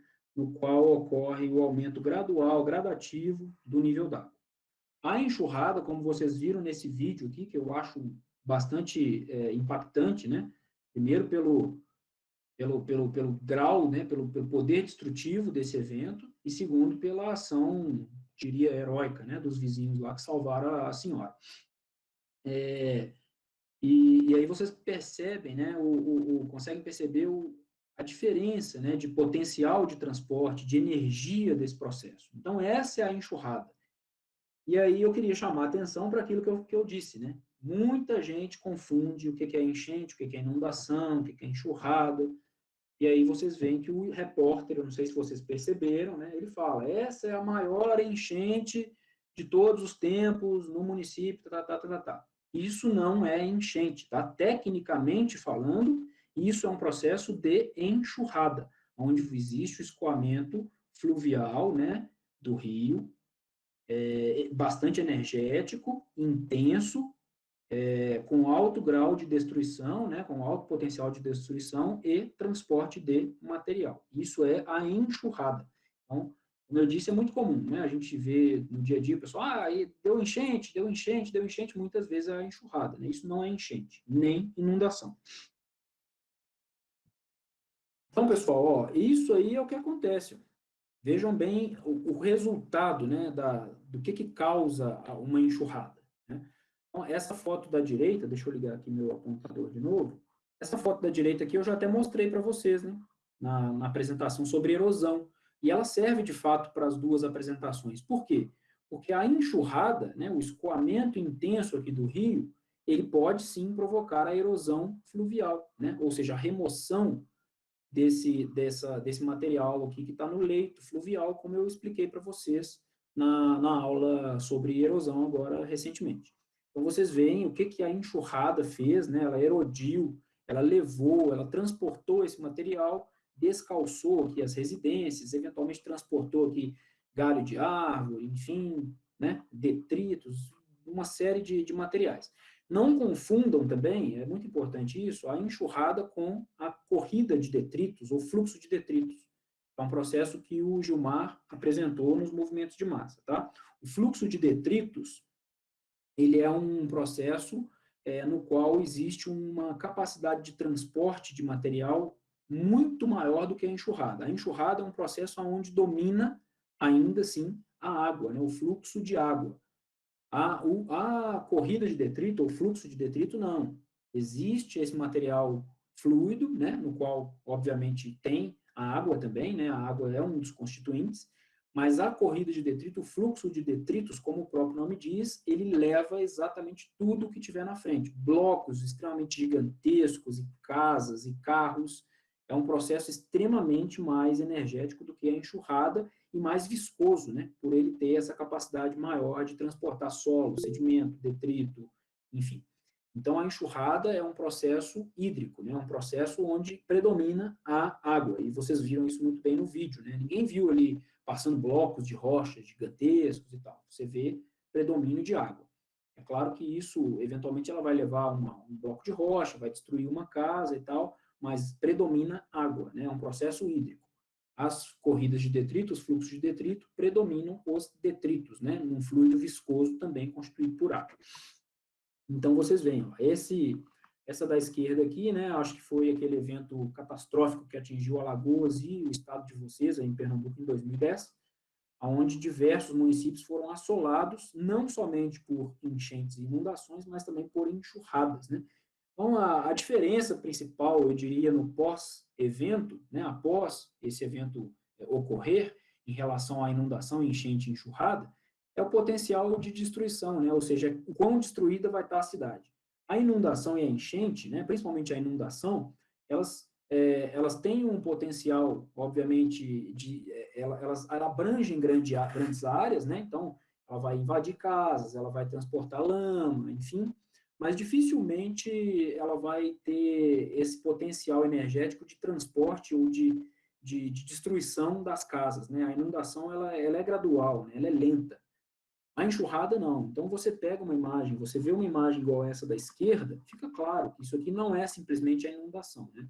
Vejam o que aconteceu com essas casas aqui da margem. Provavelmente esse rio escoou numa velocidade brutal, uma velocidade extremamente alta, caracterizando, então, um processo de enxurrada. A enxurrada, ela tem um potencial de destruição muito maior do que a enchente e a inundação. O que não quer dizer, obviamente, que a inundação e a enchente não tenham potencial destrutivo, né? Claro, elas causam catástrofes e danos extremamente graves aos municípios também, eventualmente até mortes. Mas a enxurrada, como vocês viram aí no vídeo, ela é um processo extremamente danoso. E finalmente, aqui falando dos alagamentos, né? O que são os alagamentos, então, pessoal? O alagamento, ele é o acúmulo momentâneo da água, né, em regiões de depressão, em regiões mais baixas, né, normalmente com deficiência de drenagem, ou seja, essa água ela não tem muita capacidade de infiltrar, de escoar, de ser drenada desse local, e ela pode ou não ter relação com processos fluviais. No caso dos alagamentos naturais, né, provocados por processos fluviais, normalmente ele se dá em áreas de planície de inundação, onde você tem essas lagoas, né, também chamadas lagoas de cheia, isso é bem comum, né, em planícies de inundação, que são regiões topograficamente mais baixas aqui na planície, né, como a gente vê aqui nesse desenho, na qual, após cessar o evento de inundação, a água vai abaixar, né, vai secar esses terrenos um pouco mais elevados aqui da planície, e essas depressões vão ficar, pelo menos momentaneamente, alagadas, né? Então, formando aí essas lagoas de cheia, que normalmente secam durante eventos de seca, né? Durante meses de seca. Isso é o alagamento. E existe também o alagamento antrópico, né? Esse alagamento que não tem relação, como mesmo fala aqui o conceito, né? Ele pode ou não ter relação com processos fluviais. Esse aqui dessa foto é a relação com o processo fluvial. Esse desse desenho aqui é um alagamento urbano, né? Então, você vê que o nível do rio está aqui embaixo, ó, né? Ele nem está no nível de inundação, esse alagamento. Então, lá dentro da cidade, eventualmente, tem uma rua que não tem sistema de drenagem, não tem sarjeta, não tem canaleta, não tem bueiro, boca de lobo, né? Enfim, como vocês chamam. O sistema de drenagem é extremamente deficiente nessa rua, mas quando você vai fazer uma vistoria, né, na Defesa Civil, ou o geólogo da CPRM vai lá e vai assim, não, mas Isso aqui não é um processo de alagamento natural e tampouco é um processo de enchente ou inundação. Por que que a gente sabe disso? Porque está numa área totalmente desconectada do ambiente fluvial, né? Muitas vezes o rio está longe, às vezes nem existe rio. Aí a pessoa fala, mas aqui está tendo enchente. Não, não é enchente, é um alagamento, né? É um acúmulo momentâneo da água da chuva por conta da deficiência de drenagem urbana, né? Não é um processo geológico, né? É um processo que está ocorrendo porque existe uma deficiência na cidade de elementos de drenagem para captar essa água e destinar, né, para as regiões adequadas. Então, nesse desenho aqui, ó, é um compilado, né, um resumo de tudo que nós estudamos, de tudo que nós vimos. Então, nós temos o leito vazante, né, onde ocorre o acúmulo de água, né, onde o rio circula durante os períodos de seca, a situação normal dele. Quando o nível aumenta, ele ocupa o leito menor, né, a enchente. Quando ele extravasa para a planície de inundação, a inundação. Se esse processo de escoamento fluvial for um processo extremamente energético, nós temos a enxurrada, e aqui nós temos o alagamento urbano totalmente desconectado do sistema fluvial. Então, aqui está a diferença de cada um deles. Vejam que são processos diferentes e não devem ser jamais confundidos, né, em relatórios técnicos, em vistorias. Por que ocorrem, pessoal, esses processos, né? A exemplo dos movimentos de massa, dos processos erosivos, são processos também da dinâmica externa, natural do planeta, né? Os processos de movimento de massa, erosão, inundação, enxurrada, enchente, eles sempre ocorreram no planeta, eles sempre vão ocorrer, né? Então, são processos da dinâmica natural do planeta e eles independem da presença do homem. O homem pode, sim, deflagrar e até intensificar os processos, mas não quer dizer que o homem é o único causador, esses processos são naturais, né? Então, isso é muito interessante a gente ter em mente, né? Esses processos todos que a gente está falando são processos geológicos, são processos da dinâmica natural do planeta. Mas, né, como eu disse, o homem, ele vem com a sua mão, a sua falta de planejamento e deflagra e intensifica esses processos, né? Então, apesar de serem processos naturais, eles são eventualmente deflagrados e causados, sim, pelo homem. Como é o caso aqui, né, da inundação brusca ou enxurrada, né, do Ribeirão Arrudas, no município de Belo Horizonte, aqui capital do estado de Minas Gerais. Essa imagem, né, da esquerda aqui, da parte inferior, onde eu estou apontando com o laser, é o Ribeirão Arrudas, né? Ribeirão Arrudas existe nesse local há milhares, talvez milhões de anos, né? Muito antes do homem chegar aqui e ocupar, né, a região, as margens dele, né, a região onde hoje está edificada a cidade de Belo Horizonte.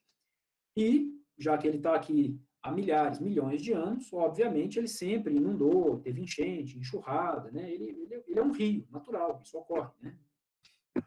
O que acontece é que o homem chega, né, edifica a cidade, né? Então vejam bem, nessa imagem da direita nós temos aqui parte da mancha urbana do município de Belo Horizonte, o rio Arrudas é essa seta maior, que eu estou passando o laser por cima, né? Vejam bem o rio Arrudas, onde ele está.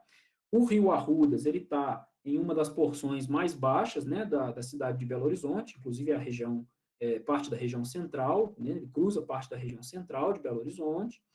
Então, é uma região de depressão, uma região topograficamente mais baixa do que as adjacências, né? Então, aqui nós temos uma serra, tá? Uma região bastante alta.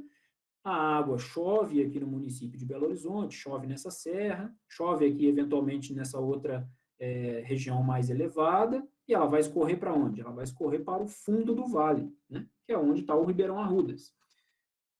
Só que, num processo natural, né, ou seja, sem a cidade de Belo Horizonte, a água que choveria aqui nessa região, parte dela iria infiltrar, parte dela ia escoar, né, naturalmente, né? Tinha vegetação, aqui a gente já viu a importância da vegetação, ia infiltrar uma parte, a vegetação ia consumir outra, enfim, a vegetação ia impedir que o escoamento superficial fosse tão rápido.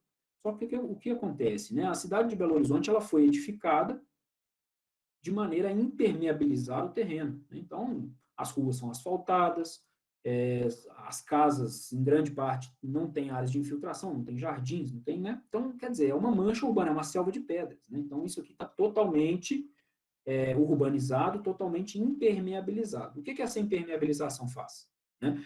A água que chove aqui, que chovia aqui no passado, ela não está infiltrando mais, porque ela, em vez dela encontrar uma floresta, um ambiente natural, um solo natural, um solo exposto, ela está encontrando asfalto, ela está encontrando uma pedra, um prédio, ela está encontrando uma casa, ela não está encontrando ambientes de infiltração mais. Se ela não encontra ambientes de infiltração, o que ocorre? Aumenta o escoamento superficial.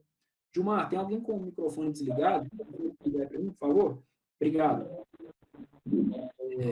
Se ela aumenta o escoamento superficial, o que acontece, pessoal? A energia, a velocidade que essa água que choveu aqui nas partes altas do município de Belo Horizonte, a energia do escoamento dela... Só um momento, pessoal, acho que tem alguém com o microfone aberto, senão eu não consigo me ouvir, desculpa.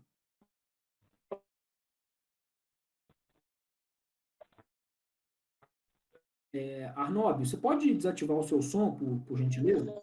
Obrigado. Eu não estou conseguindo. Eu também não estou conseguindo desativar o som dele. Arnóbio, ele estava com problema de conexão. Júlio, aproveitando... Acho que ele voltou agora, Júlio. Arnóbio, desliga aí o som. Beleza, já viu. Quer voltar, Júlio? Quer falar? Não, é só para aproveitar. Já são 11 horas, a gente tem mais 10 minutinhos, tá? Não, beleza, estou finalizando. Beleza. Então, pessoal, a cidade, ela impermeabilizou esse terreno. Se ela impermeabilizou esse terreno, essa água ela tem uma baixa capacidade, um baixo potencial de infiltração. Se ela está infiltrando pouco, o que está acontecendo? Ela está escoando muito. Se ela escoa muito, ela chega no Ribeirão Arrudas com uma velocidade muito maior do que ela chegava quando o terreno não estava habitado, quando não existia a cidade de Belo Horizonte. E aí o que acontece com o Rio Arrudas? Ele não aguenta receber um volume de água tão grande num período de tempo tão curto. E aí ocorre isso aqui que vocês estão vendo, né? Além disso, o Ribeirão Arrudas, quando vocês veem, ele está intensamente antropizado, as margens estão retificadas, é um rio antropizado, todo cimentado, baixa infiltração aqui nas margens, a planície de inundação toda ocupada, enfim, né? É uma condição extremamente inadequada sob o ponto de vista de ocupação urbana. E aí a cidade sofre as consequências durante a época de chuva, porque esse rio recebe um volume de água muito alto, numa velocidade muito alta, ele não comporta e, eventualmente, ele extravasa e, às vezes, ocorre até o processo de enxurrada, né, que a gente já viu. E aí, outros motivos, né, por que ocorrem os processos hídricos, né, as inundações, as enchentes? Vejam bem, né, as alterações do canal de drenagem. Já mostrei para vocês aqui o Rio Arrudas, né, intensamente antropizado, edificado, retificado, cimentado, enfim. Aqui a gente vê, ó, canais de drenagem natural extremamente mal gerenciados, sujos, aqui construções, né, nas margens dos canais de drenagem, deixando pouco espaço aqui para o extravasamento de águas, né? Então, quer dizer, os canais eles estão sendo confinados em áreas inadequadas, em áreas insuficientes para o extravasamento de água durante as temporadas de cheia. E, fatalmente, esses canais vão encher. E, enchendo aqui, eles vão extrapolar, eles vão extravasar. Extravasando, eles vão, fatalmente, encontrar essas casas aqui do lado e vai causar a situação, então, de risco, a catástrofe. Vejam bem, entulhamentos, né, de cursos d'água. Então, o pessoal joga lixo, joga entulho e vai o quê? Vai diminuindo, então, a área de extravasamento do rio, né, ele vai interferindo aqui na dinâmica fluvial. A remoção da vegetação, né, a gente já discutiu bastante sobre isso, a importância da vegetação, tanto para os processos erosivos, né, quanto para os processos hídricos. Então, o que acontece? O pessoal desmata, né, para criar gado, para plantar, aquela coisa toda, o solo ele fica mais desprotegido, o solo estando mais desprotegido aumenta os processos erosivos, a chuva, então, vai cair aqui, vai levar o solo embora, esse solo vai ser armazenado, né, no rio, né, a área erodida nas porções mais altas vai ser levada para os rios, o rio vai ter um processo intenso de deposição de sedimentos, né, um desequilíbrio, esse desequilíbrio vai levar ao assoreamento desse rio, o assoreamento desse rio vai levar a uma diminuição da área útil que ele tem para escoar a água e fatalmente vai deflagrar todos esses processos, né, vai favorecer esses processos de inundação, enchente, enxurrada, enfim. Então, as atividades, né, que aumentam a produção de sedimento, né, elas também aumentam o escoamento superficial, provocam erosão contínua, assoreamento dos cursos d'água. Então, as intervenções inadequadas, né, elas estão sempre colaborando, direta ou indiretamente. E aí, pessoal, aqui ó, é uma área nobre do município de Governador Valadares, tá, na região do Vale do Rio Doce, aqui em Minas Gerais. Então, é uma região, vejam, uma região bastante bonita, né? Essa ilha aqui é uma ilha, é o bairro mais nobre da cidade, né? A Ilha dos Araújos, enfim, é uma cidade bastante quente, mas aqui na Ilha dos Araújos você tem um microclima mais adequado, mais fresco, né? Uma área bastante arborizada. Vocês veem aqui que está numa ilha fluvial, né? Essa ilha é uma ilha natural, tá? Uma ilha do Rio Doce, né? E vocês provavelmente tomaram conhecimento lá pelo rompimento, né? Foi um rio bastante afetado pelo rompimento da barragem de Mariana, enfim. É uma área muito legal de se viver, né? Se não fosse pelo fato dela ser uma ilha fluvial. Sendo uma ilha fluvial, não importa se quem está morando aqui é uma pessoa de baixo ou de alto poder aquisitivo, não importa se essa área aqui está sendo edificada, está sendo ocupada por casas de alto ou baixo padrão. É uma ilha fluvial e essa ilha fluvial, ela sempre foi e sempre vai ser um ambiente inundável, um ambiente onde a água, durante os períodos de cheia do rio, vai ocupar. E aí, essa é a imagem de parte, né, da Ilha dos Araújos durante um episódio de inundação do Rio Doce. A ilha fica inteiramente debaixo d'água. Não importa se a pessoa que está morando aqui é rica, é pobre, tem casa bem construída ou tem casa mal construída. Ela está sujeita aos processos de inundação, independentemente desse bairro, seu bairro mais valorizado, digamos assim, da cidade. Então, ó, essa é a ilha em período de seca e essa é a ilha em período de cheia. Né? Óbvio, você está ocupando um ambiente fluvial. Essa área não deveria nem ter sido ocupada. Provavelmente, na época que foi ocupada, a legislação não devia nem existir legislação, né, suficiente para impedir essa ocupação. Mas essa área é uma ilha fluvial. Ilhas fluviais são áreas de proteção permanente. Não devem ser ocupadas, assim como margens de rio, planícies de inundação, etc. Então, por isso que elas afetam a população.